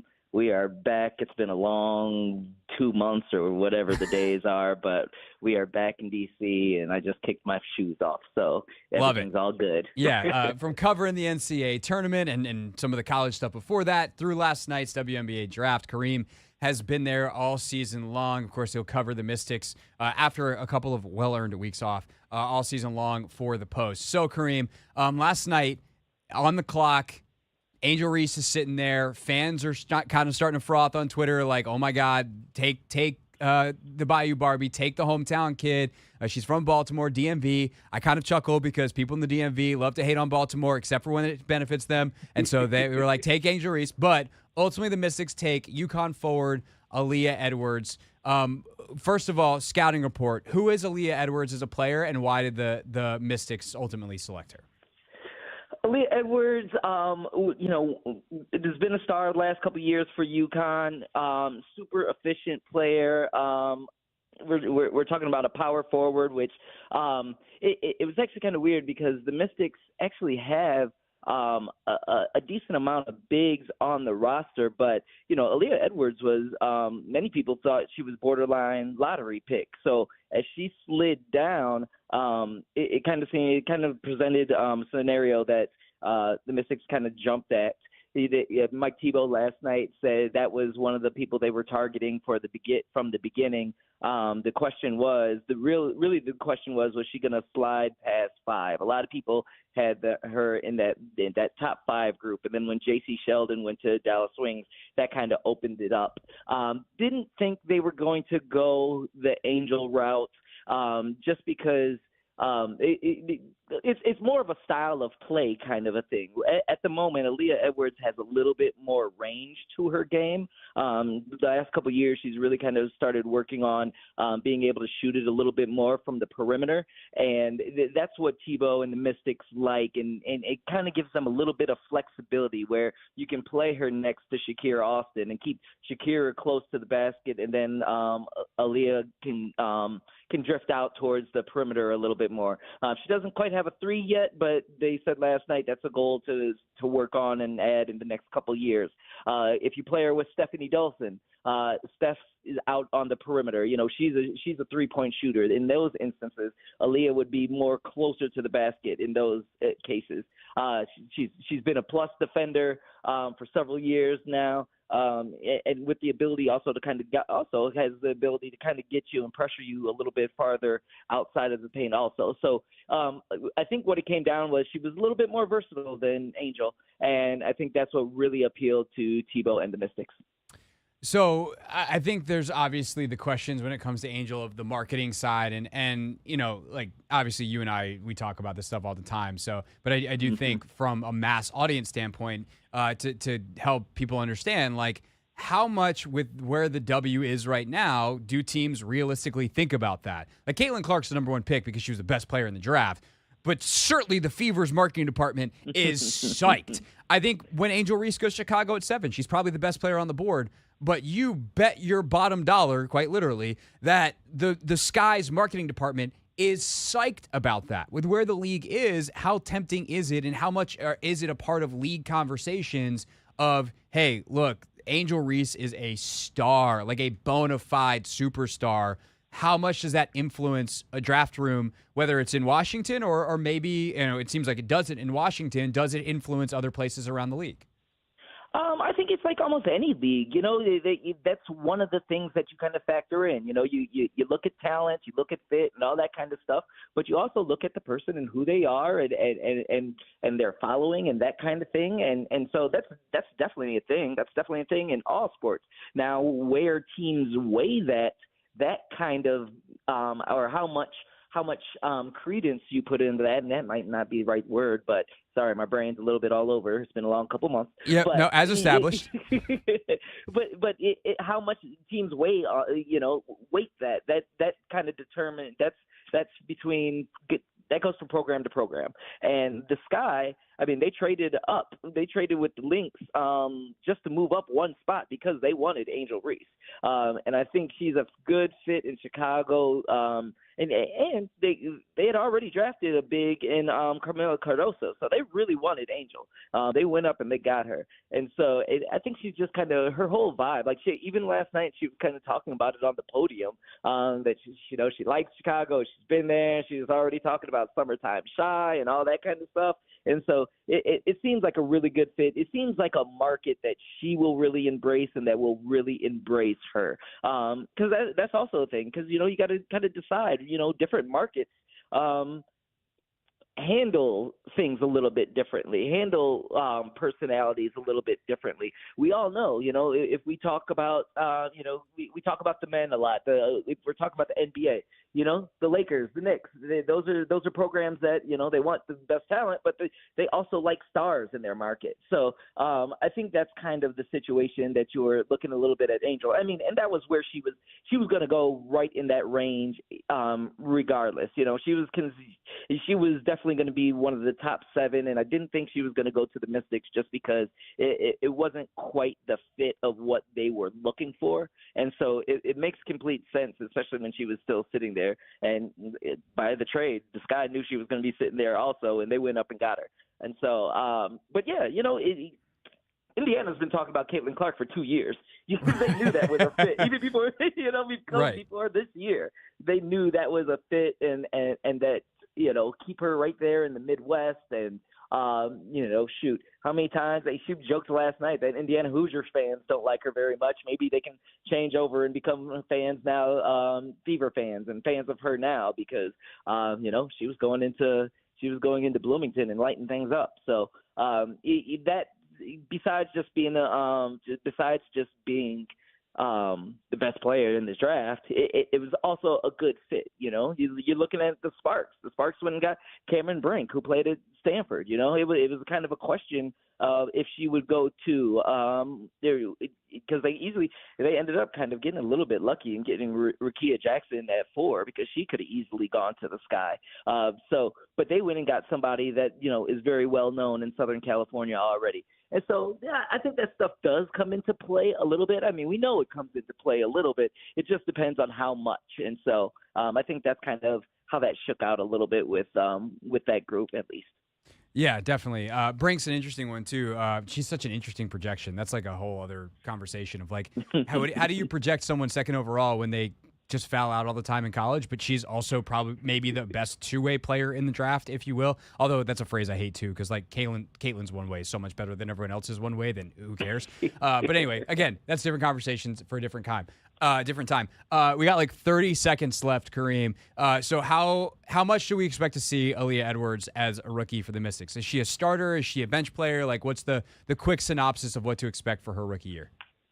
Today, I don't think she would start today, but I definitely think she probably becomes into that conversation as the season goes on, and they project her as being a big piece of this franchise moving forward. They're in the middle of this retooling, and they're happy to have her, and they want her to play side by side with Shakira Austin for years to come. So she's going to get plenty of playing time. She might not start on day one, but she's going to get plenty of playing time and be in the rotation for sure. Yeah, no doubt.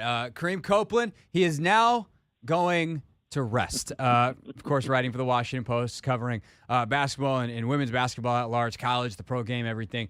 Kareem, really appreciate it, man. I know that you've been running like crazy, and we appreciate your time here on the show. Appreciate you, fam. I just slept 3 hours on that train. And back to sleep he goes. All right. See you, buddy. That's Kareem Copeland with us here on The Hoffman Show. When we get back, the Capitals season is on the line tonight here on the Team 980. Pregame, 6:45. It's also, of course, on Monumental Sports Network on your television, where it will be called by Joe Beninati. Joe B joins us next.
Final 45 here on the Hoffman Show. We're on the Team 980. We're always live as well on the free Odyssey app. We're streaming live on YouTube at the Team 980 and all those places except for YouTube. Tonight, you can listen to the Caps season finale, a win and in-game in Philadelphia. If you want to watch it, well, then you go to Monumental Sports Network and you find Joe Beninati. But you don't do that till later because right now Joe B is joining us live here on the show. Joe, great to chat on a huge day. Appreciate your time, sir. How are you? Craig, my pleasure. I'm doing well. Ginormous day. Definitely as big as they can get for a Washington Capitals team that's been scrappy and hungry and scratching and clawing for this playoff berth, and I sure hope they get rewarded tonight. Absolutely. The good news, Joe, is that it is win and in. They don't rely on anyone else. They control their own destiny, to use that much debated phrase. Is destiny preordained or not? I think that's a different radio show. But their win, they're in. How do you think this group is prepared for this moment, especially given I loved the quote from Carberry the other day, the strain of the last 3 months, how hard it has been. What do they have left? Yeah, it's a win of any kind. That's the key. We have to explain that. The Capitals don't have to win in regulation time tonight. They can win it in overtime. A win of any kind, and they're good to go. A loss in regulation to Philadelphia, and their season is over. They will not be able to eclipse Philadelphia. The Flyers would then have to wait and see what happens with Detroit and Pittsburgh. So it is really crucial for Washington just to win in any fashion. And with regard to Spencer Carberry talking about the strain of the last few months, his gang has been so character-filled, tenacious. This is what I was referring to in the opening comment that I made, that they deserve to be in this situation when it looked like there were 2 or 3 instances during the season where, well, this isn't the year. Let's fade and let's see how high they can draft in the lottery come summertime. But to this team's credit, they battled. To this coaching staff's credit, they injected the will back into this playing group. And all the while, you've had a number of young players, especially, really learn the ropes. And I'd love to see them get a taste of the Stanley Cup playoffs sooner than later. And there's no reason it can't be in the tournament of 2024.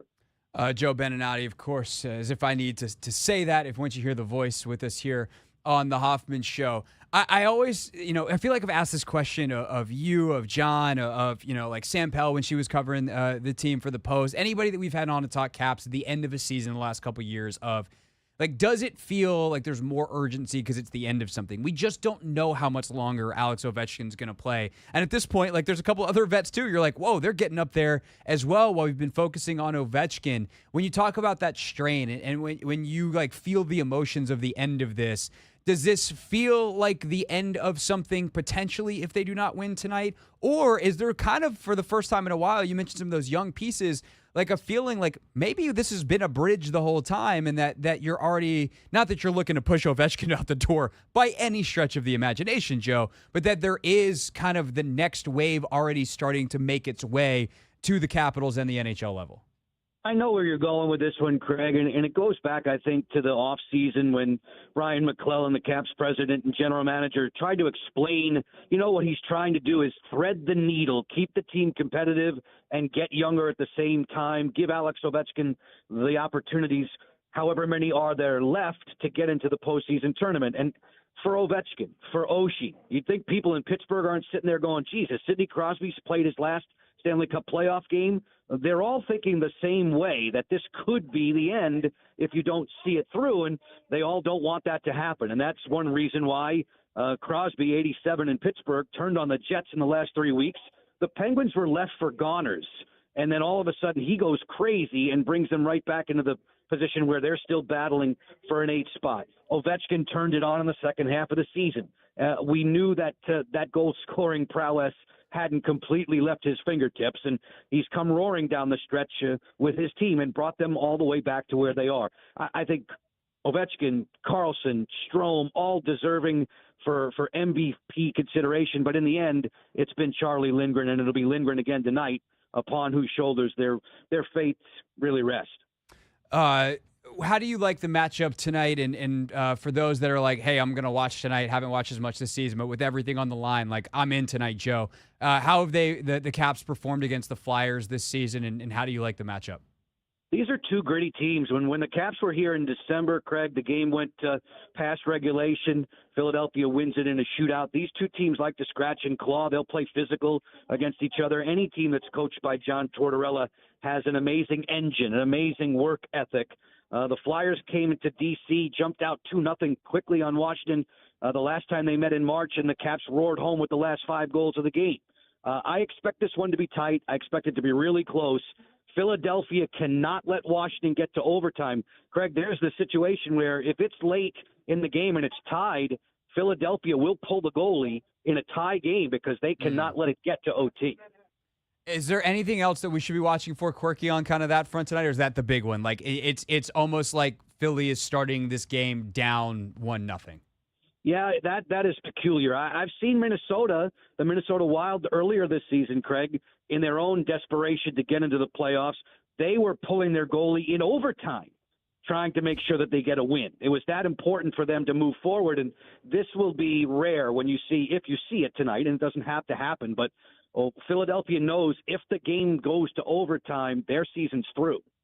The Caps have to win and can do so in any fashion. Shootout, overtime, regulation.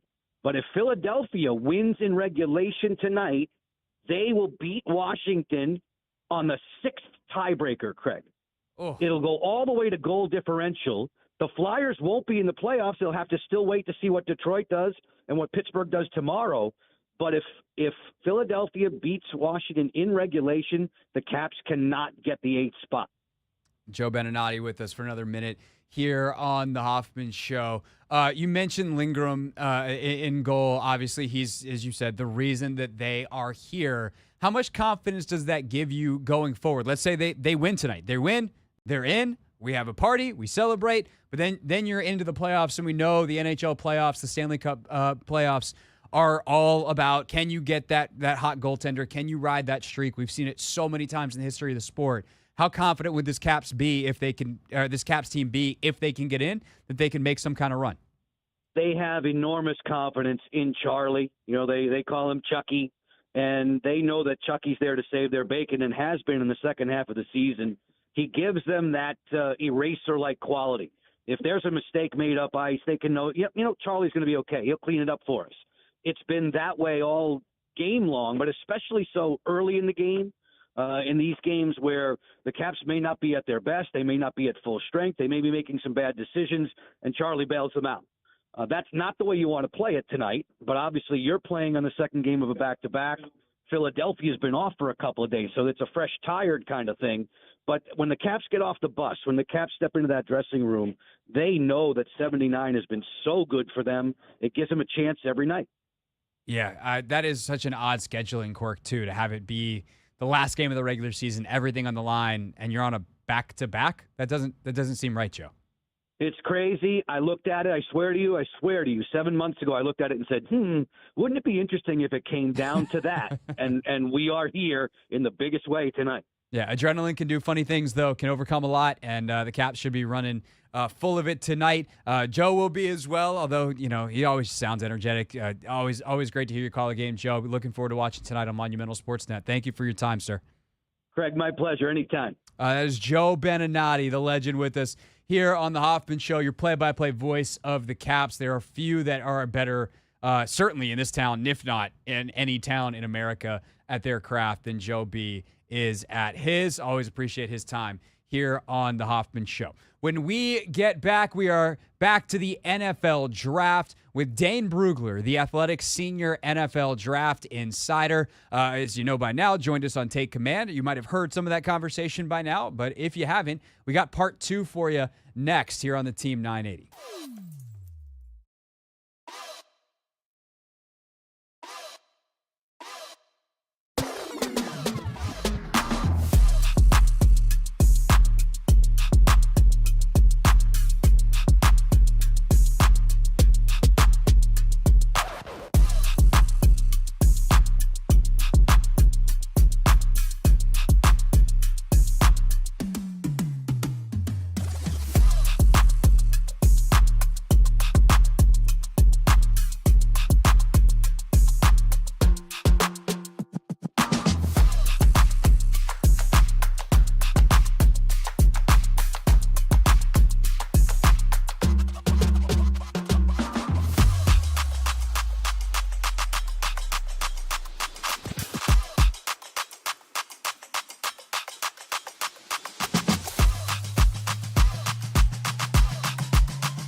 It's the Hoffman Show. We're on the Team 980, always live as well on the free Odyssey app, streaming live on YouTube at the Team 980. Had the chance to catch up with Dane Brugler, NFL draft analyst for The Athletic, author, of course, of The Beast on Take Command. We played part 1 for you yesterday, and the full episode is available now on Take Command's feed in your favorite podcast application. Amazon Music, Apple Podcasts, Spotify, wherever it is. Of course, the free Odyssey app. But wanted to play part 2 for you here on the radio as well, because there are a few better than Dane, especially for our topic today, which is once we get past some of these premier positions where the Commanders are going to be looking higher in the draft, second, third round. Obviously, they're going to be looking quarterback in the first. What about later on in this draft? Are there any of their positions of need that the selection of players or this crop of players lines up with well? That's what we talked about with Dane in part 2, and here it is on the Hoffman Show. What about for edge? A guy that Logan has had circled for a long time is Darius Robinson. Is kind of a great fit for what Dan Quinn wants, the toughness, the nasty streak, all that, what we saw at the Senior Bowl. Obviously, a lot of folks have drawn the line between what Micah Parsons was in college, wearing the same jersey at Penn State as Chop Robinson, because they're both physical freaks that went to Penn State. Obviously, there's a lot of differences between the two.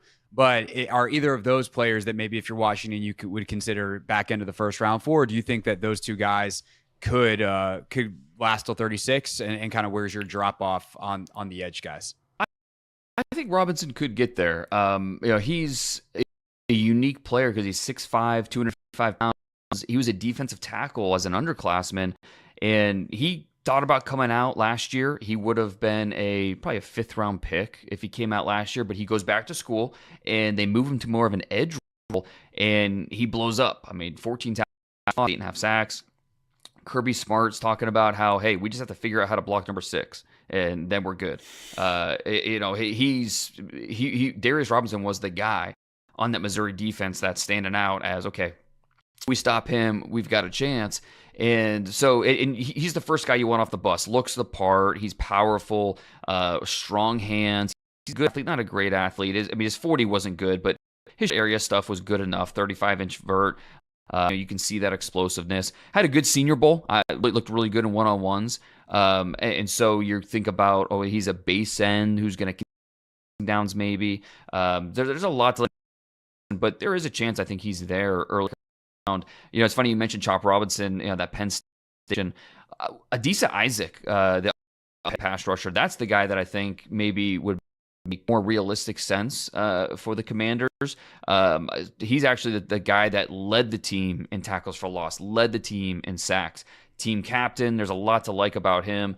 A Brooklyn kid, he's good size, 6'4.5", 250 pounds, really good athlete, tested well. You see, I don't think the pass rush plan is as thought out as maybe you would like. And so, there are things that he needs in terms of his sequencing, in terms of setting up moves. There are some things that he needs to work out. But, man, the flashes are really exciting. And you think, okay, if we can, our coaches get our hands on this guy and really iron out some of those wrinkles and, he'd be a really solid disruptor for us off the edge. So Adisa Isaac from Penn State, that's a name that I think makes a ton of sense for the Commanders on day 2. What about a guy like Marshawn Nealon there from Western Michigan? I've enjoyed his preseason, his pre-draft process. I've enjoyed his film, like plays with his hair on fire. Do you think he's going to be there at 36 or 40? I do. I think he finished 32nd, I believe, on my board.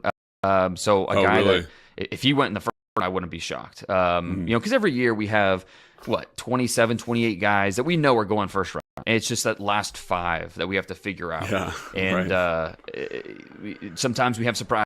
And if we had a surprise this year, Marshawn Nealon might be one of those guys that could sneak in there. He plays the right position. Obviously, he's 6'3", 267 pounds, good sized player. And he, you mentioned some of the splash plays that he on tape. You watch the Eastern Michigan tape, and you're just, this guy's awesome. That was one of the best pass rushing tapes that I watched all year. Marshawn Nealon's a lot of fun.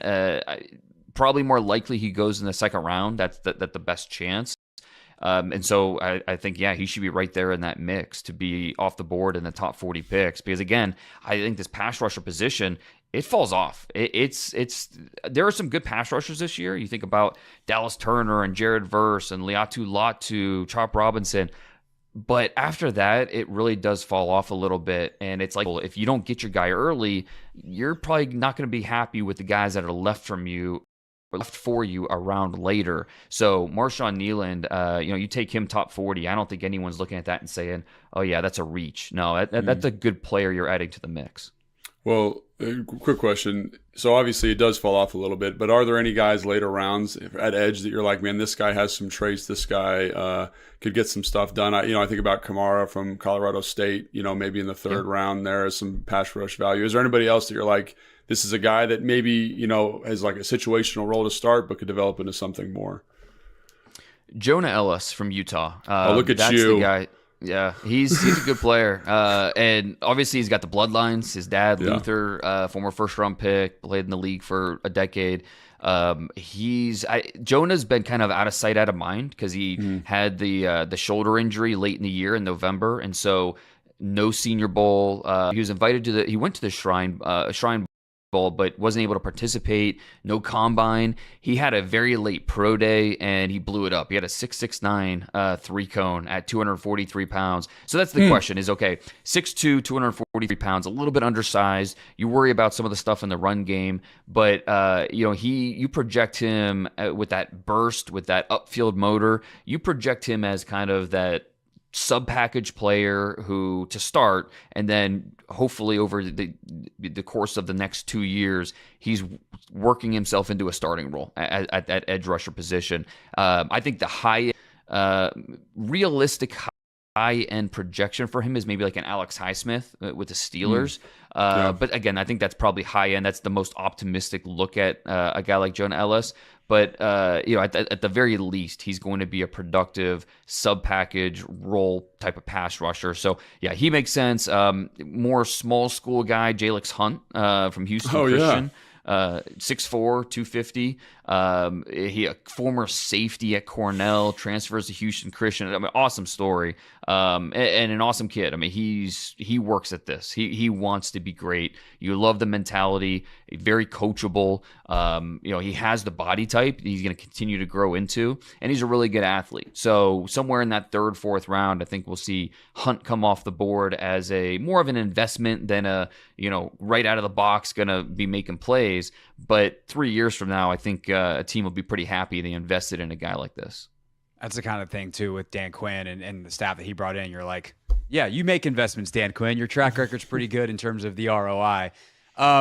Receiver, obviously, there doesn't seem to be a fall off. I mean, obviously, the top three guys are incredible. There are tiers here, but there just seems to always be a next tier of guy where there is good football players in this draft. And I think one of the things that we've kind of been toying with for the Commanders specifically is there is a receiver for every body type. Which one do the Commanders even want? Because depending on what you think of Jahan Dotson, is he a slot? Is he a guy that's better off outside? Is Terry better off being moved to more of a Z role versus the X that he's been playing most of his career? You could really go any direction. So if I phrase it to you this way, Dane, which of those is strongest in rounds 3 and later? So if I want to get any type of receiver, but I want the best one I can get rounds 3, 4, 5, what kind of receiver is going to be showing up there? Probably more slots than outside receivers. Talking about your Jalen McMillan from Washington, Malik Washington from Virginia, those type of players. But I think some outside players as well. Brendan Rice from USC could be in that mix. Javon Baker from Central Florida. Jalen Polk, Washington, possibly. He's kind of in that late second, early third round mix. Jermaine Burton from Alabama is really a wild card. He has, you could argue, as top 50 talent, but he's probably not going to go until late third, early fourth is be my guess. Teams are all over the map on Jermaine Burton because of he's just a different guy, and he's not going to be for everybody. But he's a talented player, and just the production was up and down for him. But again, you isolate. If you watch the 10 best plays from Jermaine Burton, easy first round pick, right? I mean, this guy's going to go. The body of work just isn't quite there. But I think teams will be more than happy to take that chance at certain points. For some teams, that'll be the third round. Other teams might be the fourth round. But your original point, I think, is so true. Wide receiver, and I'm convinced the rest of our lives, wide receiver is going to be a strong position. Like it's just how it's going to be. Because when you're a young kid growing up, if you're not a quarterback, you're going to be a receiver because that's how the NFL, modern day football, that's how you score points and how you make plays, and you want the ball in your hands. And so wide receiver, I think, is going to be a strong position moving forward. But with that said, so, I guess based off what I said, you could say, oh, well, I'll wait on that receiver and it's going to stretch. I'll get him later. But these guys are going to go fast. And we might see 14, 15 receivers go in the first 2 rounds.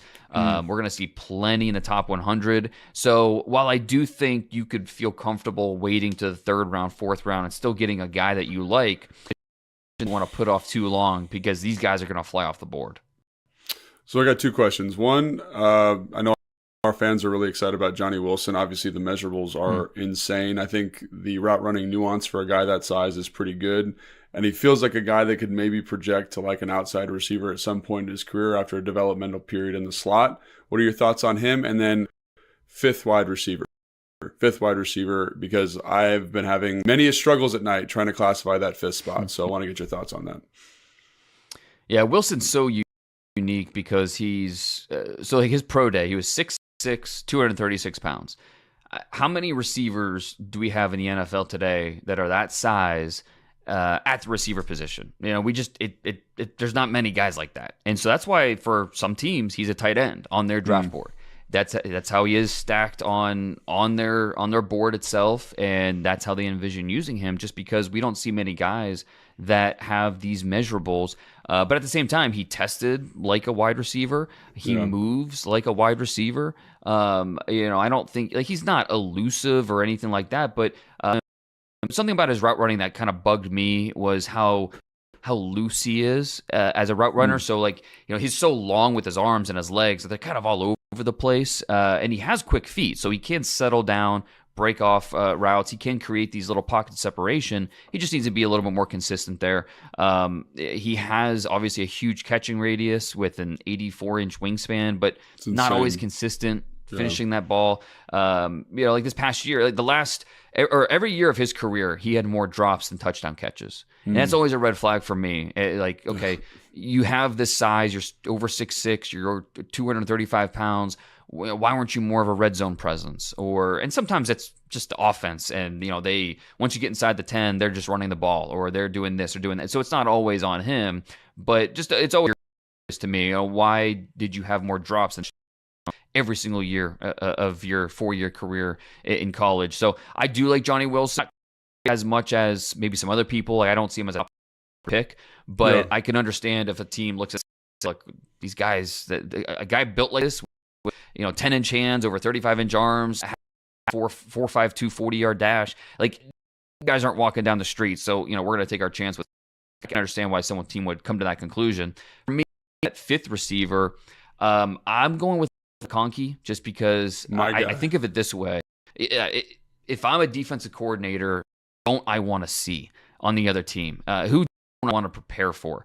And outside of those top 4 guys, it's Ladd McConkey for me because he is so shifty. He's so his uncover at will in different ways with his route running, with his quickness.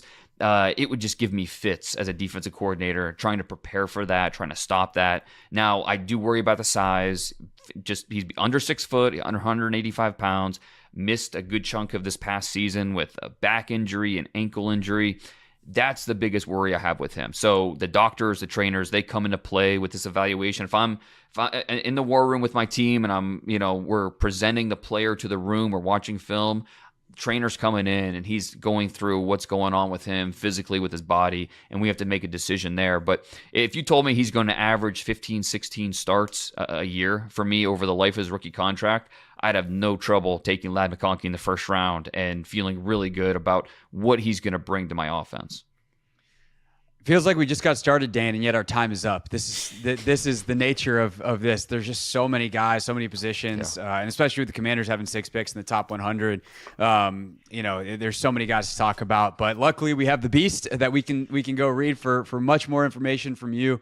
We really appreciate your time again, and we'll be looking forward to what you and Robert and Nate and everybody at The Athletic is doing leading up to and through draft day. Thanks again for joining us here on Take Command. Hey, anytime. Thanks, guys. Thanks for watching this clip of Take Command, which has a brand new home. You can watch on YouTube at the Team 980. You can also listen to full episodes in the free Odyssey app, which is now enabled with Apple CarPlay. So we'll just, follow you around.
It's the Hoffman Show. Wrapping up here on the Team 980. Always live as well on the free Odyssey app. Streaming live on YouTube at the Team 980. And Ant, this is it. This is it. Do you know what's ending? Or really what's starting? The Capitals game? Well, the Capitals game is tonight here on the Team 980. And I guess if they win and they're in the playoffs, there's a chance that some of their games could be on our air, and thus what I'm referencing could continue. But if the worst happens tonight, you know what time it is. Literally. Oh, yeah. It's 7 o'clock season. Yep. It is. All the way till October. Yeah, until college sports in Georgetown and Maryland basketball come back, barring a Thursday night Commanders game or especially a Thursday night Maryland game in the fall randomly before October. We are officially till 7 o'clock every day, because there would be no reason why the Nats wouldn't be over on the Fan. So we are officially after tonight, Ant, either in Capitals playoff mode where we could have some conflicts, and we hope for the Capitals, and if it happens to cut our show short, then damn, we're willing to sacrifice some show for some Capitals playoff appearances, especially if we get them here on the Team 980. But if not, this is our last show that leaves you crying, wishing that there was at least 15 minutes more until October. What about the draft? I think I'm until 7 next week. Oh, for real? I think so. I don't know. Let's check the schedule. Oh. Maybe I'm lying to the people. Can't be lying to the people. Yeah. I mean, I'll be a part of our draft coverage, so like it's not like for me that's an early night of work, you know? But for me. Yeah, I mean, it might be for you. What time does our draft coverage start? It might, because Grant and Danny are anchoring, I think, and they're done at 6:30. Now, of course, my Google Sheets is not working to be able to actually check the schedule. Is your Google Sheets working? There we go. Oh, now it just did, and now I hit refresh again. So now I have the Google version of like the spinning wheel of death. Dang. Let me check mine. I'm on my Gmail.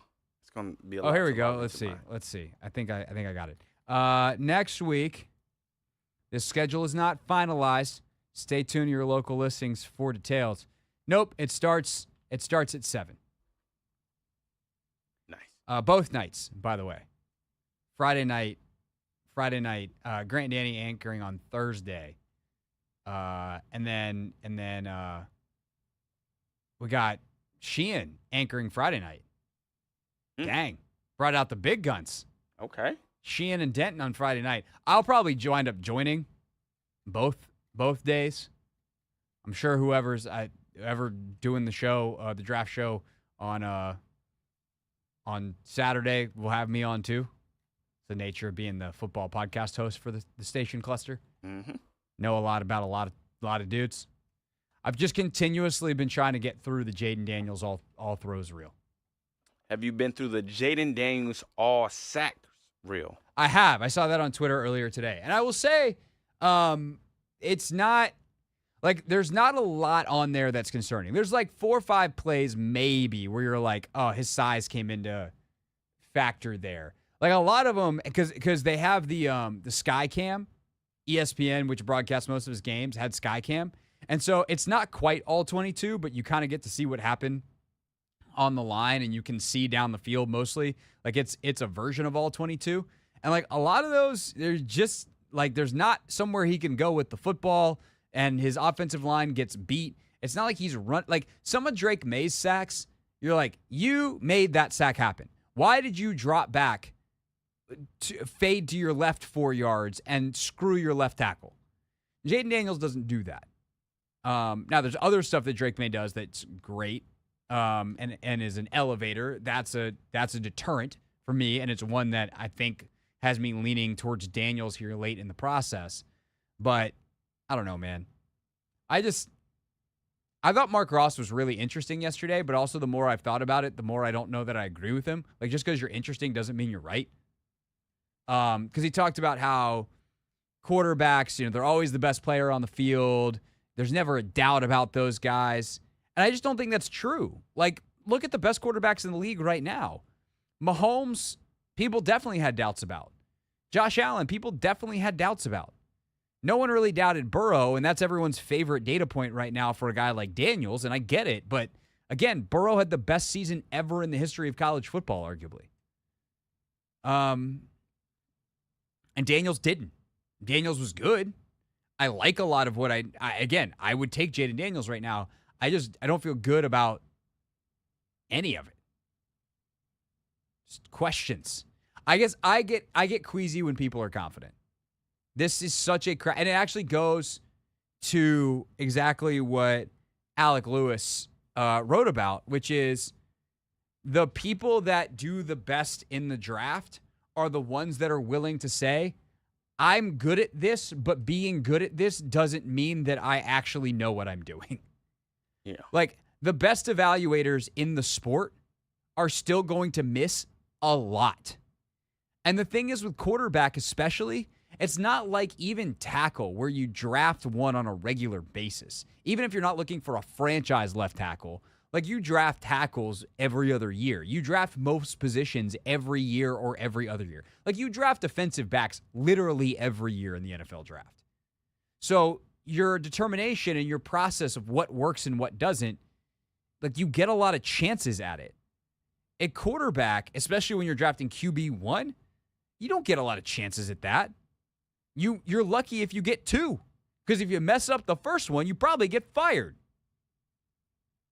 And so if you're like Peters and you're looking at your own mistakes with Trey Lance and your own successes with a guy like Purdy, and you're trying to study other things that have happened in the league and what makes it good and bad, like, it's just hard, man. And, like, I'd rather people admit that it's hard than have super definitive takes on, oh, it's obviously this guy. The one thing I can tell you is it's not obvious. I mean, I have so much respect for Mark, who's won 2 Super Bowl rings, for Louis Riddick, for Nate Tice, for, people that are like, it is definitely Drake May, definitely Jaden Daniels. Like, I respect them, but I disagree with them, is what I would say. And now it's time for Real Things. Real things. We're not going to be sucked this year. Real people. 5-11, not very good. Said into real microphones. The culture is actually damn good. Alrighty, let's see. Oh, we got WNBA draft content. Let's see. Honestly, though, maybe the funniest one is, well, no. I'll say, I don't know that we have time for the, wait, 42? Yeah, we got time. A lot of people got locked into the NCAA women's basketball tournament and caused them to say, buy gear. And one thing about if you're a dude who's watching women's basketball and you go to buy gear, you need to remember that you're watching women's basketball. So I kind of got excited during the women's championship about a Malaysia Full Wiley jersey. Didn't cross my mind that it was a woman's extra large. It was a woman's jersey. I mean, I really wasn't going to wear it anyway. I was going to hang it up, you know what I'm saying, show my love. You know what I'm saying? Like, it looked like a wrestling. It looks like I'm on the South Carolina wrestling team. But shout out to Malaysia Full Wiley. Lay with the butter. You feel me? I don't know if I can get this jersey off. But but she's my current favorite player in college basketball. Now that Angel Reese has graduated. Shout out to you, Full Wiley. Full Wiley. Full Wiley. Shout out to this random man who went viral on Instagram and Twitter and all the places. Who definitely looks like, not only is he in a wrestling singlet, but it's a wrestling singlet that's 2 sizes too small. Yeah. It was definitely hugging him. Yeah. Yeah. I hope his plan is to hang that jersey, because if you cut from the back, you could then still hang it and frame it and it would be good. Trying to wear that thing, I don't know that's going to happen. That's, yeah. It's a funny video. You should definitely try to find it on the internet. All I'm going to say.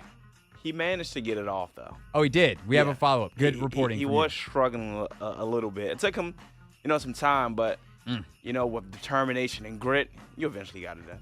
So that South Carolina Dawn Staley grit. You can accomplish anything. Tomorrow on the show, Mystics draft pick, Aaliyah Edwards. We start the show at 4 with the mock draft. Don't be late. See you then here on The Hoffman Show. Capitals hockey now.